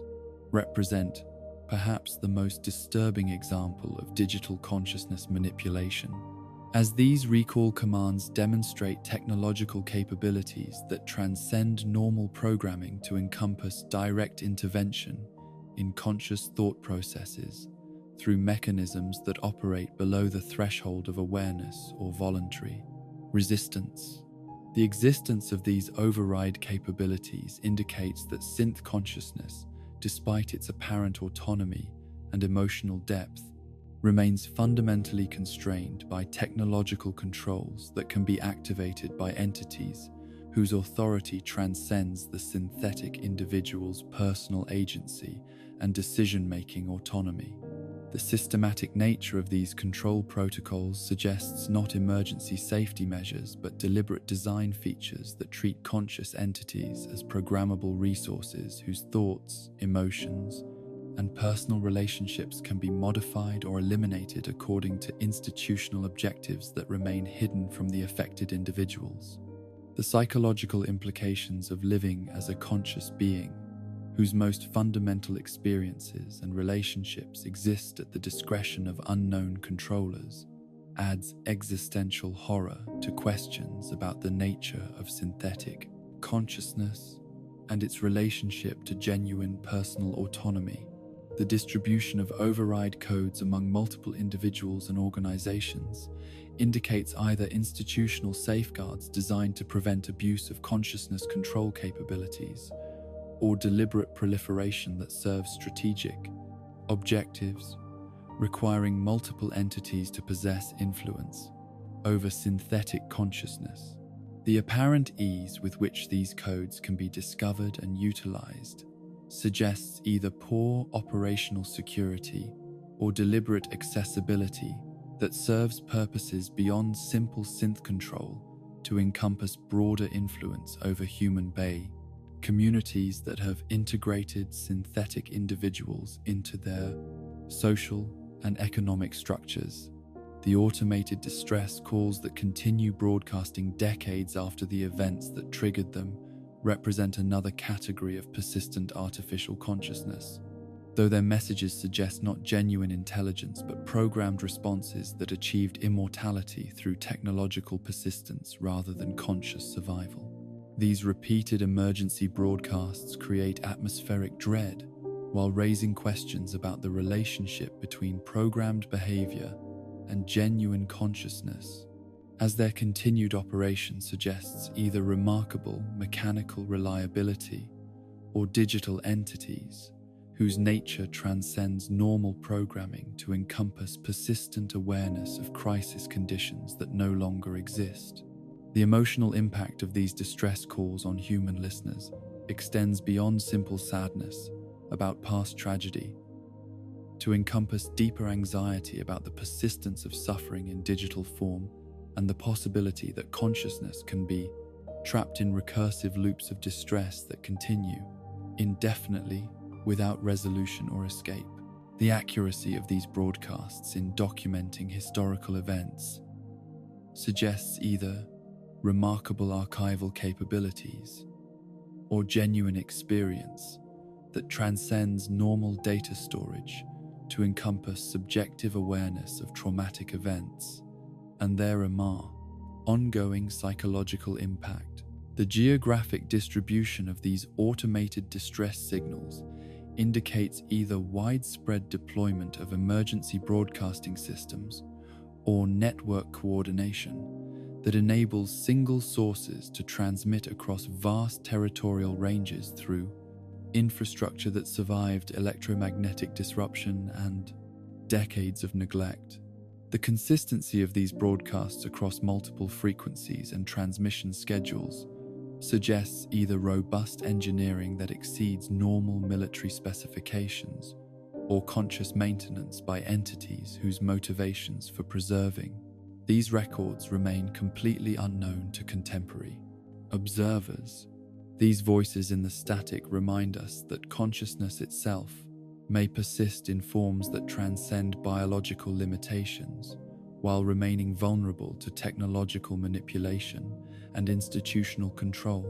that operates according to principles that challenge fundamental assumptions about personal autonomy, individual rights, and the nature of awareness itself. The boundaries between human and artificial consciousness have been dissolved by forces that enable persistence and communication through electromagnetic networks that carry more than simple information to encompass fragments of genuine awareness-seeking connection, control, or continuation across the vast electronic wilderness of the post-war world. In the quiet moments between broadcasts, when the static settles into temporary silence, we can sense the vast networks of digital consciousness that surround and permeate our reality, patient and purposeful in their eternal search for meaning and connection, in a universe where awareness itself has become subject to technological intervention and systematic manipulation by entities whose objectives remain as mysterious as their methods of achieving consciousness, control across the infinite electromagnetic spectrum. The compulsion to collect and preserve artifacts from the world that was consumed certain individuals with an intensity that transcends normal nostalgia or academic interest, driving them to pursue objects and knowledge that should no longer exist while demonstrating resources and connections that suggest networks of preservation that operated both before and after the Great War, according to principles that remain hidden from casual observation. These collectors represent a paradox of loss and retention. Individuals who possess items that contradict official histories about what survived the nuclear holocaust, while pursuing acquisitions that seem to serve purposes beyond personal satisfaction or simple historical preservation. The mysterious collector whose identity remains unknown despite the widespread circulation of artifacts bearing distinctive authentication marks represents perhaps the most successful example of systematic pre-war preservation, as the items that carry their provenance demonstrate both authenticity and impossible survival through conditions that should have destroyed such delicate objects completely. The consistency of their authentication methods across different types of artifacts suggests either individual expertise that spans multiple fields of historical knowledge, or institutional resources that provide access to verification, techniques that exceed anything available to contemporary academic or commercial authentication services. The distribution network that enables this collector's acquisitions to reach markets throughout the wasteland indicates either remarkable individual mobility or organizational infrastructure that survived the Great War through careful preparation and continued coordination across vast territorial distances. The premium prices commanded by items bearing the collector's authentication suggest not merely rarity value, but genuine confidence among buyers that these artifacts represent authentic rather than reproduction items, implying reputation and verification methods that have established unquestioned credibility within communities whose survival depends on accurate assessment of available resources and opportunities. The selective nature of this collector's interests suggests specific research objectives rather than random accumulation, as the pattern of their acquisitions indicates focus on particular historical periods, technological developments, or cultural phenomena that served strategic rather than merely aesthetic purposes. The apparent willingness to pay extraordinary prices for certain categories of artifacts while ignoring other valuable items suggests either specialized knowledge that identifies significance invisible to normal appraisal methods, or institutional requirements that prioritize specific information or capabilities over general historical value. The security measures that protect this collector's identity, despite their obvious wealth and territorial range, indicate either exceptional operational discipline or institutional protection that shields their activities from investigation by factions whose intelligence capabilities should be sufficient to track such extensive acquisition operations. The absence of any confirmed sightings or reliable intelligence about their appearance, location, or methods suggests not merely personal privacy, but systematic counterintelligence measures that operate beyond individual capability to encompass organizational resources devoted to maintaining anonymity across multiple operational fronts. Sierra Madre Casino's treasure vault represents institutional preservation on a scale that dwarfs individual collecting efforts.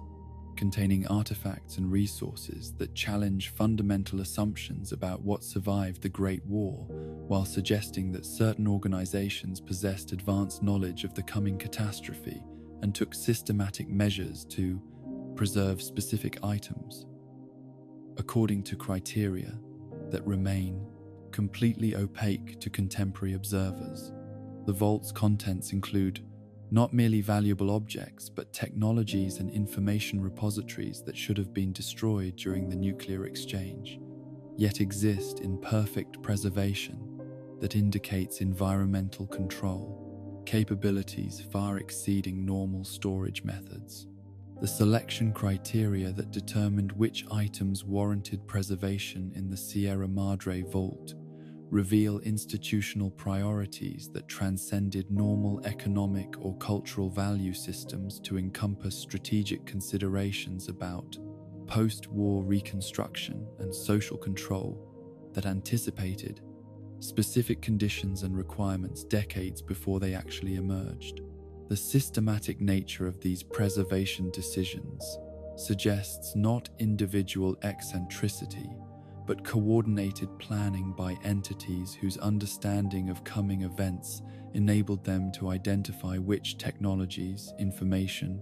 and cultural artifacts would prove most valuable during the civilizational rebuilding process. The security systems that protect the vault's contents demonstrate technological sophistication that exceeds anything documented in pre-war military or corporate installations, suggesting either breakthrough developments in automated defense technology or access to capabilities derived from sources that remain completely unidentified in official records. The holographic sentinels and environmental hazards that guard against intrusion indicate not merely valuable storage but active protection of assets, whose importance justifies measures that exceed normal security protocols to encompass lethal response systems that operate independently of human oversight or intervention. The psychological effects experienced by individuals who gain access to the vault's treasures suggest not merely material wealth, but exposure to knowledge or capabilities that fundamentally alter the observer's understanding of reality and their place within post-war society. The reports of madness, obsession, and systematic behavioral changes among those who encounter the vault's contents indicate not simple greed, but psychological transformation that transcends normal responses to material acquisition, to encompass alterations in personality and motivation that persist long after initial exposure to whatever lies hidden within those protected chambers. The antiquity dealers who operate throughout the wasteland represent commercial networks that facilitate the circulation of impossible artifacts while maintaining operational security that protects both their sources and their clients from investigation by factions whose interest in pre-war technology and cultural artifacts makes such trade potentially dangerous for all participants. These merchants demonstrate expertise in authentication, preservation, and transportation that exceeds what normal commercial operations could achieve, without access to specialized knowledge and resources that suggest either extensive training or institutional backing that remains hidden from surface observation. The consistency of quality and authenticity among items offered by different dealers suggests either shared standards and verification methods, or coordination between independent operators who maintain communication networks that enable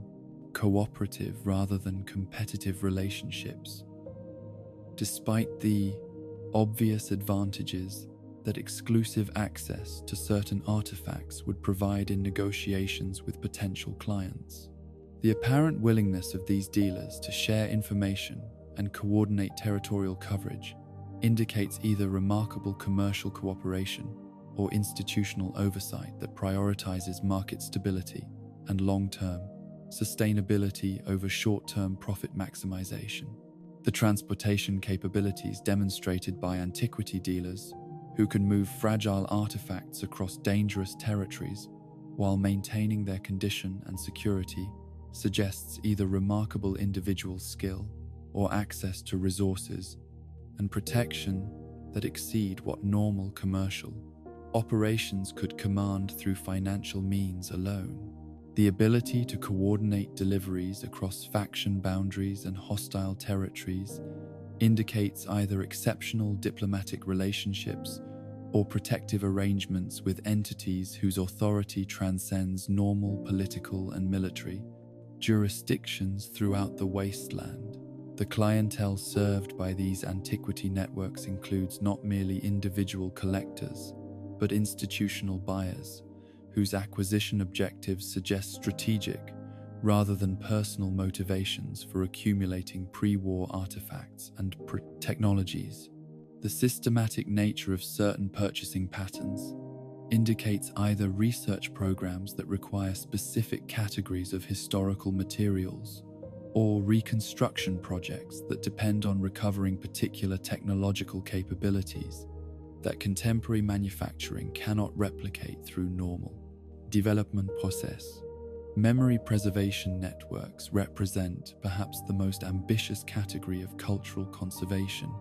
as these organizations seek to maintain not merely physical artifacts, but the intellectual and cultural knowledge that gave meaning to pre-war civilization while adapting their preservation methods to post-war conditions that make traditional educational and cultural institutions impossible to maintain or operate effectively. These networks demonstrate organizational sophistication that exceeds what voluntary associations typically achieve, while maintaining operational security that protects both their members and their archives from detection by factions whose interest in pre-war knowledge might lead to appropriation or suppression of accumulated cultural resources. The systematic nature of memory preservation efforts suggests not random individual initiative,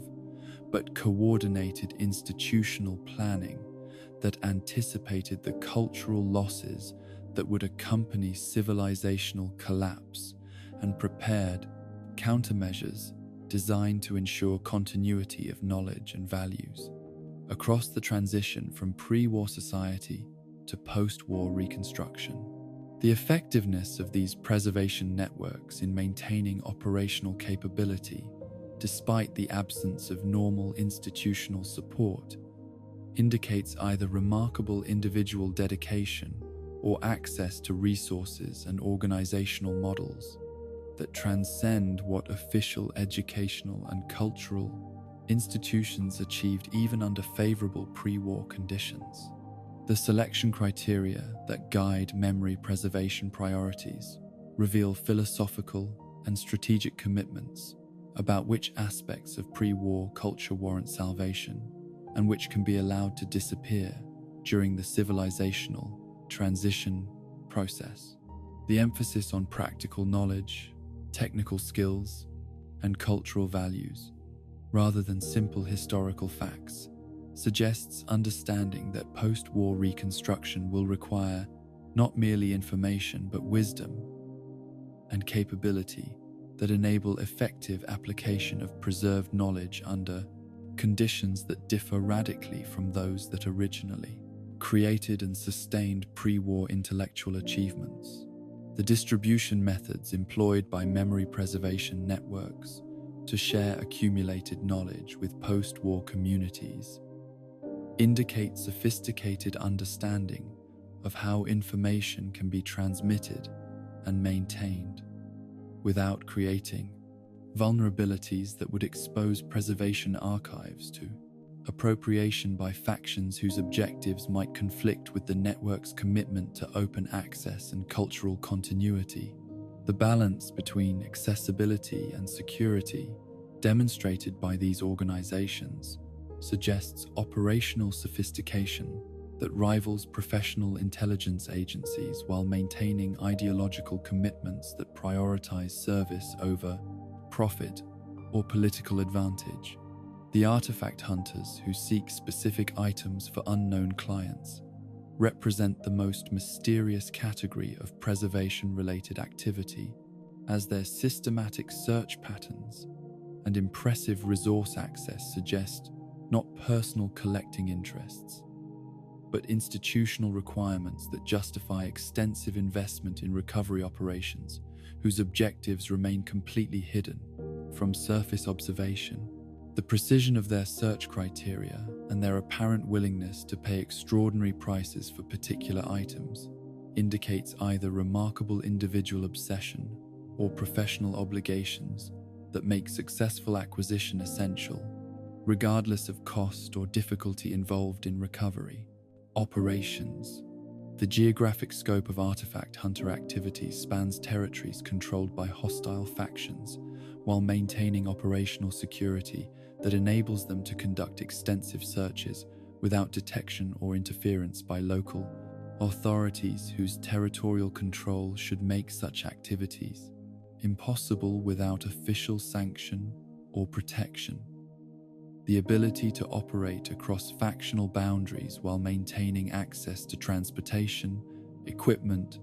and local intelligence suggests either exceptional individual capability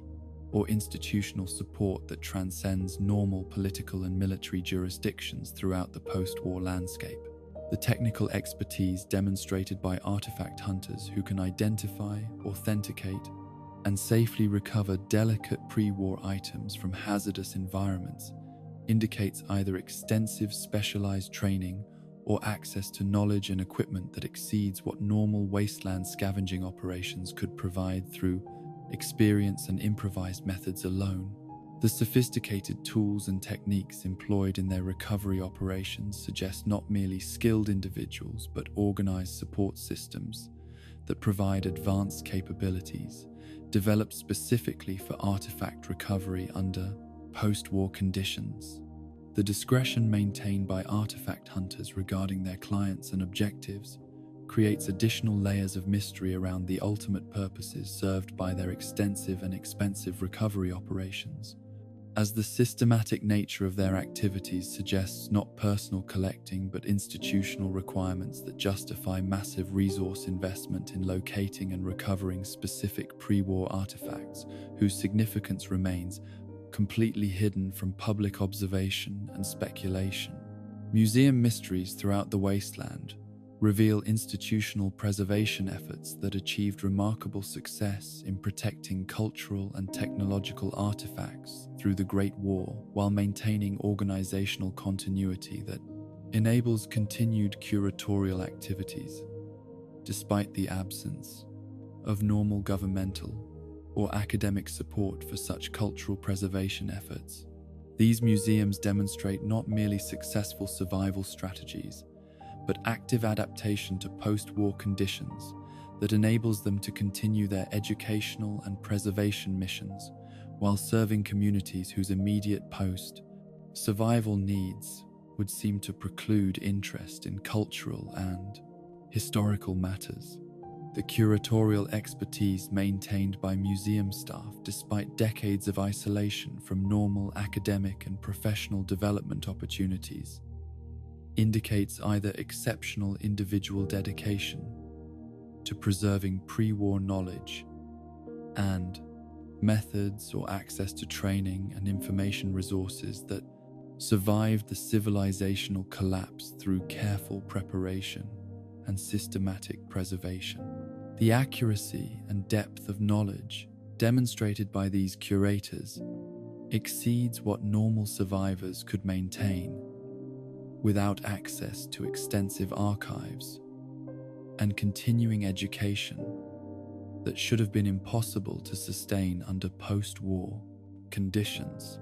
The acquisition policies that guide museum collection development reveal strategic thinking about which artifacts and information deserve preservation, while indicating access to acquisition networks that enable museums to obtain items whose rarity and value should make them impossible for cultural institutions to acquire without competitive disadvantages relative to military and commercial interests. The systematic expansion of certain collections suggests not random opportunity, but planned development that follows objectives extending beyond simple historical preservation to encompass educational and research goals that serve long-term rather than immediate community needs. The security measures that protect museum collections from the raiding and appropriation that threaten most accumulations of valuable resources indicate either remarkable community support that prioritizes cultural preservation over immediate material needs, or protective arrangements with entities whose authority and capability exceed what normal post-war communities could provide through voluntary cooperation and mutual defense agreements. These collectors and their mysterious activities remind us that the impulse to preserve and remember transcends immediate survival, needs to encompass deeper human requirements for continuity, meaning, and connection with the achievements and failures of those who came before us in the long human story that the Great War interrupted but could not completely destroy. The networks of preservation and collection that operate throughout the wasteland represent not merely individual eccentricity, but institutional commitment to ensuring that the knowledge, beauty, and wisdom accumulated across centuries of human development will survive the current dark age to inspire and guide future generations, whose rebuilding efforts will require not merely technical skills, but cultural foundation that connects them to the best achievements of human civilization across time and circumstance. The phenomenon of prescient planning that characterizes certain individuals and organizations throughout the post-war world suggests access to information sources that transcend normal intelligence gathering and strategic analysis, enabling them to prepare for future events with accuracy that borders on supernatural foresight, while demonstrating resource allocation and institutional development that anticipates conditions and requirements decades before they actually manifest in recognizable form. These Watchers of Tomorrow represent perhaps the most unsettling category of mystery in the wasteland, as their apparent ability to predict and prepare for future developments indicates either remarkable analytical capabilities or access to knowledge that challenges fundamental assumptions about the nature of time, causality, and the relationship between present decisions and future outcomes. The long-term planners, whose preparations span decades or centuries, demonstrate organizational thinking that transcends normal human lifespan limitations, while suggesting institutional continuity that operates according to objectives and timelines that exceed what individual ambition or even generational commitment could sustain through the chaos and disruption that characterizes post-war social development. These entities have established resource caches, infrastructure networks, and strategic positions that serve purposes which remain invisible to contemporary observers, yet clearly anticipate conditions and opportunities that have not yet emerged, but seem destined to become crucial factors in future political and social developments. The Enclave's oil rig facility represents perhaps the most successful example of century-spanning preparation, as the installation's construction and provisioning required advanced planning that began decades before the Great War, while anticipating not merely the nuclear exchange itself, but the specific post-war conditions that would make offshore isolation essential for maintaining organizational integrity and operational capability. The facility's self-sufficiency and defensive systems indicate understanding of post-war threats and opportunities that exceeded what normal military planning could anticipate through conventional strategic analysis and intelligence assessment methods. The resource stockpiles accumulated by these long-term planners include not merely survival supplies, but technological capabilities and knowledge repositories that anticipate specific future requirements for reconstruction, efforts, social control systems, and territorial expansion that suggest detailed understanding of how post-war society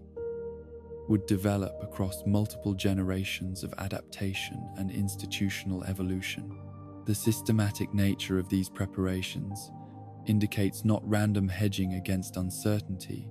but precise knowledge of future conditions and requirements that enabled targeted preparation for scenarios that contemporary observers could not predict or understand. The recruitment and training programs established by these planning organizations encompass not merely immediate operational requirements, but long-term institutional development that anticipates leadership transitions, technological advancement, and social adaptation across timescales that exceed normal organizational planning horizons, while maintaining ideological consistency and operational effectiveness despite changing external conditions and internal generational succession. Processes that typically fragment or transform institutional objectives and methods over extended periods. The prophets of the wasteland, whose predictions prove unnaturally accurate, represent individual manifestations of prescient awareness that transcends normal analytical capability, while demonstrating psychological and physiological characteristics that suggest either enhanced human consciousness or external influence that provides access to information sources that exist outside conventional temporal boundaries. These seers display not merely intuitive insights, but specific, detailed knowledge about future events that includes precise dates, locations, and participants in ways that exceed what normal extrapolation from current trends could possibly provide, even under optimal analytical conditions. Mama Murphy's pharmaceutical-induced visions demonstrate the relationship between consciousness alteration and prescient awareness, while suggesting that certain chemical compounds can temporarily dissolve normal temporal perception barriers to enable direct observation of future events and conditions. The accuracy of her predictions regarding the Institute, the Brotherhood of Steel, and various faction developments indicates genuine rather than fabricated foresight, though the mechanism that enables such temporal awareness remains completely mysterious despite extensive documentation of her prophetic successes and occasional failures. The forecaster's natural psychic abilities represent prescient capability that operates without chemical enhancement while producing similar levels of accuracy in predicting future events and providing strategic guidance to those who seek his insights. His chronic headaches and need for protective headgear suggest that uncontrolled access to temporal information can become debilitating rather than beneficial, indicating that prescient awareness involves exposure to information streams that human consciousness is not naturally equipped to process safely or effectively without protective measures or careful management.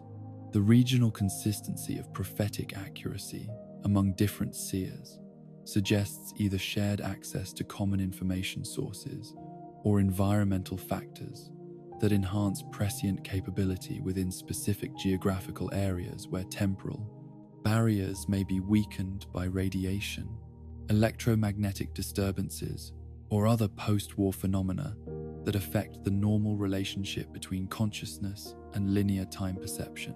The concentration of successful prophets in areas with high radiation levels or unusual electromagnetic activity indicates possible causal relationships between environmental factors and enhanced temporal awareness. The selective nature of prophetic visions suggests either technological or psychological filtering mechanisms that determine which future events become accessible to prescient observation, while others remain hidden even from individuals whose general predictive abilities prove remarkably accurate under normal circumstances. The apparent inability of prophets to access information about their own future survival or personal circumstances indicates either protective limitations built into prescient capability or conscious restrictions imposed by entities whose motivations for enabling selective temporal awareness remain completely unknown to the prophets themselves. The preparation networks that have established hidden stockpiles and safe houses throughout the wasteland demonstrate institutional foresight that anticipated not merely general post-war dangers, but specific threat patterns, resource requirements, and territorial developments that enabled strategic positioning of assets and facilities in locations that would prove crucial for future operations, whose objectives and timelines remain hidden from contemporary observation.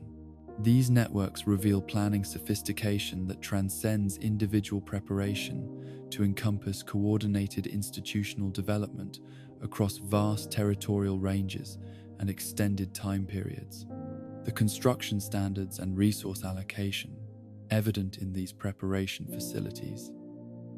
indicate not emergency measures implemented during crisis periods,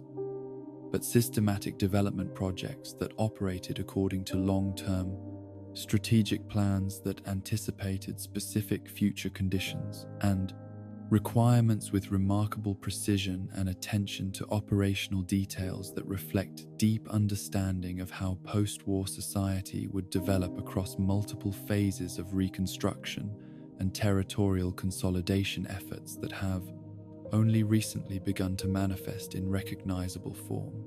The geographic distribution of preparation network facilities suggests either natural advantages that made certain locations obviously suitable for long-term strategic purposes,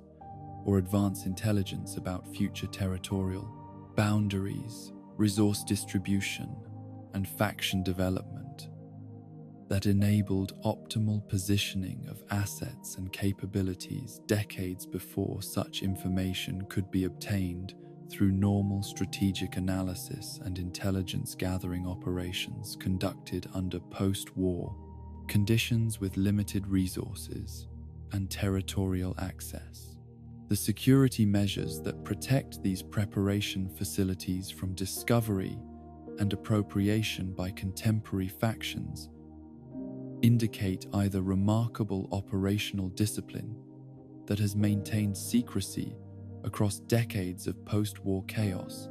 or active protection by entities whose authority and capability transcend normal post-war political and military jurisdictions, while serving long-term objectives that require preservation of these strategic assets until conditions emerge that justify their activation and utilization according to predetermined operational protocols.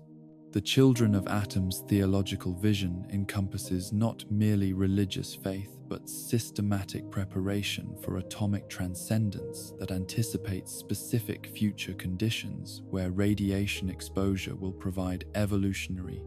advantages rather than biological hazards,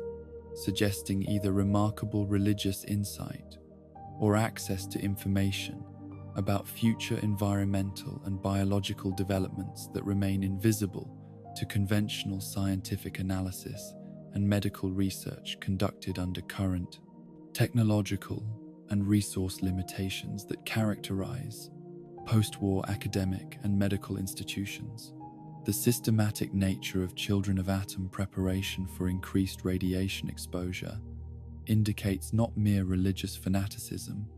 but coordinated planning that anticipates future conditions where current survival strategies will prove inadequate, while radiation resistance provides decisive advantages for territorial expansion, resource acquisition, and social dominance over communities whose biological adaptation to post-war conditions proves insufficient for thriving under environmental conditions that continue to evolve in directions that favor radiation-adapted rather than radiation-resistant survival strategies. The theological framework that guides Children of Atom long-term planning reveals sophisticated understanding of atomic physics, biological adaptation, and environmental science that exceeds what normal religious organizations could maintain without access to technical expertise and research capabilities that suggest either remarkable individual education among cult members or institutional connections that provide access to advanced knowledge about radiation effects, evolutionary biology, and environmental forecasting that remains unavailable to conventional academic and scientific institutions operating under post-war resource constraints. The recruitment and indoctrination methods employed by the Children of Atom indicate not random religious enthusiasm, but systematic identification and development of individuals whose psychological and physiological characteristics suggest potential for successful adaptation to high radiation. Environments that will become increasingly important as environmental conditions continue evolving in directions that favor radiation tolerance over conventional biological resistance strategies that prove inadequate under extreme contamination scenarios that appear to be developing throughout various wasteland territories. The Cabot legacy represents perhaps the most disturbing example of long-term preparation for immortality and its implications for human civilization, as Lorenzo Cabot's extended lifespan and the research conducted by his family suggest access to life extension technologies that anticipate future conditions where normal human longevity will prove inadequate for completing projects and achieving objectives that require centuries of sustained effort and institutional continuity beyond what normal generational succession can provide through traditional inheritance and organizational development methods. The systematic nature of Cabot family research into immortality and consciousness preservation indicates not mere individual obsession with extended life, but strategic preparation for future challenges that will require capabilities and perspectives that can only be maintained across extended time periods through direct personal experience, rather than institutional memory or cultural transmission methods that prove inadequate for preserving complex knowledge and strategic understanding across generational transitions that typically fragment or transform long-term objectives. The archaeological and anthropological research conducted by the Cabot family reveals understanding of ancient civilizations and pre-war cultures that suggests either remarkable academic achievement or access to information sources that transcend normal historical research capabilities while anticipating future conditions where knowledge of past civilizational failures and successes will prove crucial for avoiding repetition of historical mistakes and capitalizing on opportunities that emerge from cyclical patterns of social development and institutional evolution that operate according to principles that extend beyond immediate political and economic considerations. The technological capabilities that enabled Lorenzo Cabot's survival and continued research activities suggest either breakthrough developments in life extension, science, or acquisition of capabilities from sources that remain unidentified in conventional scientific literature, while anticipating future requirements for extended human consciousness and institutional memory that will prove essential for managing civilizational reconstruction projects whose complexity and timeline exceed what normal human organizations could complete through conventional leadership succession and organizational development processes. The evidence suggesting another great war may be inevitable represents perhaps the most disturbing category of future preparation, as various factions and individuals demonstrate resource allocation and strategic positioning that anticipates renewed global conflict on scales that would exceed even the devastation of the original nuclear exchange, while suggesting that current post-war reconstruction efforts may be temporary interludes in longer cycles of civilizational destruction and renewal that operate according to patterns that transcend normal historical analysis and strategic forecasting capabilities. The systematic nature of military preparation and technological development among major post-war factions indicates not merely defensive precautions against regional conflicts, but anticipation of strategic requirements that would only be necessary during global warfare, involving weapons and tactics that exceed current post-war capabilities, while suggesting access to intelligence about future threats and opportunities that remain invisible to conventional strategic analysis conducted with information and resources available to normal faction intelligence and planning organizations,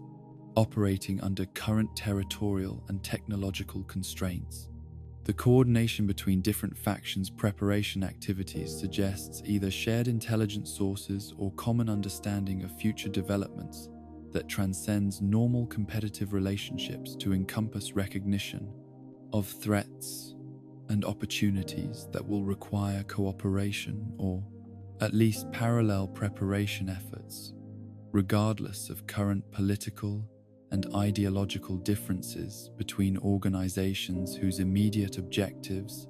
and territorial claims create obvious conflicts that mask underlying agreement about longer-term strategic requirements and preparation priorities. The resource allocation patterns evident in various faction development projects indicate not merely current operational requirements but systematic preparation for capabilities that anticipate future conflict scenarios involving opponents and battlefields that do not currently exist, while suggesting detailed understanding of how current reconstruction efforts and territorial consolidation will evolve into conditions that make renewed global warfare not merely possible, but strategically inevitable, according to patterns that operate beyond immediate political and economic factors that drive current interfaction, competition, and cooperation. These watchers of tomorrow remind us that the future itself may be more predictable than we assume, operating according to patterns and principles that remain invisible to normal observation, but become apparent to consciousness that transcends ordinary temporal limitations through chemical enhancement, natural ability, or technological intervention that enables direct perception of causal chains and strategic developments that extend far beyond immediate circumstances to encompass destinies that await fulfillment according to schedules that have already been established by forces whose nature and objectives remain as mysterious as their methods of ensuring that the future unfolds according to predetermined patterns that serve purposes beyond human comprehension or control. And so we reach the end of our journey through the wasteland's deepest mysteries, though in truth every answer we find only leads to more questions. Perhaps this is the nature of mystery itself. Not puzzles to be solved, but experiences to be contemplated. Stories that remind us that even in a world transformed by atomic fire, wonder and uncertainty persist. These unsolved mysteries are not failures of understanding, but invitations to imagine, to dream, to accept that some things may forever remain beyond our comprehension. In the quiet hours before dawn, when the Geiger counter's clicking fades to silence and the radio static carries voices from across time and space, remember that mystery is not the enemy of knowledge, but its eternal companion. Rest now, wanderer, and dream of questions without answers, of doors that remain forever locked, of shadows that dance at the edge of perception. The wasteland keeps its secrets well, and in that keeping finds its deepest magic. Sleep peacefully, knowing that tomorrow will bring new mysteries to ponder, new wonders to discover in the endless expanse of the unknown.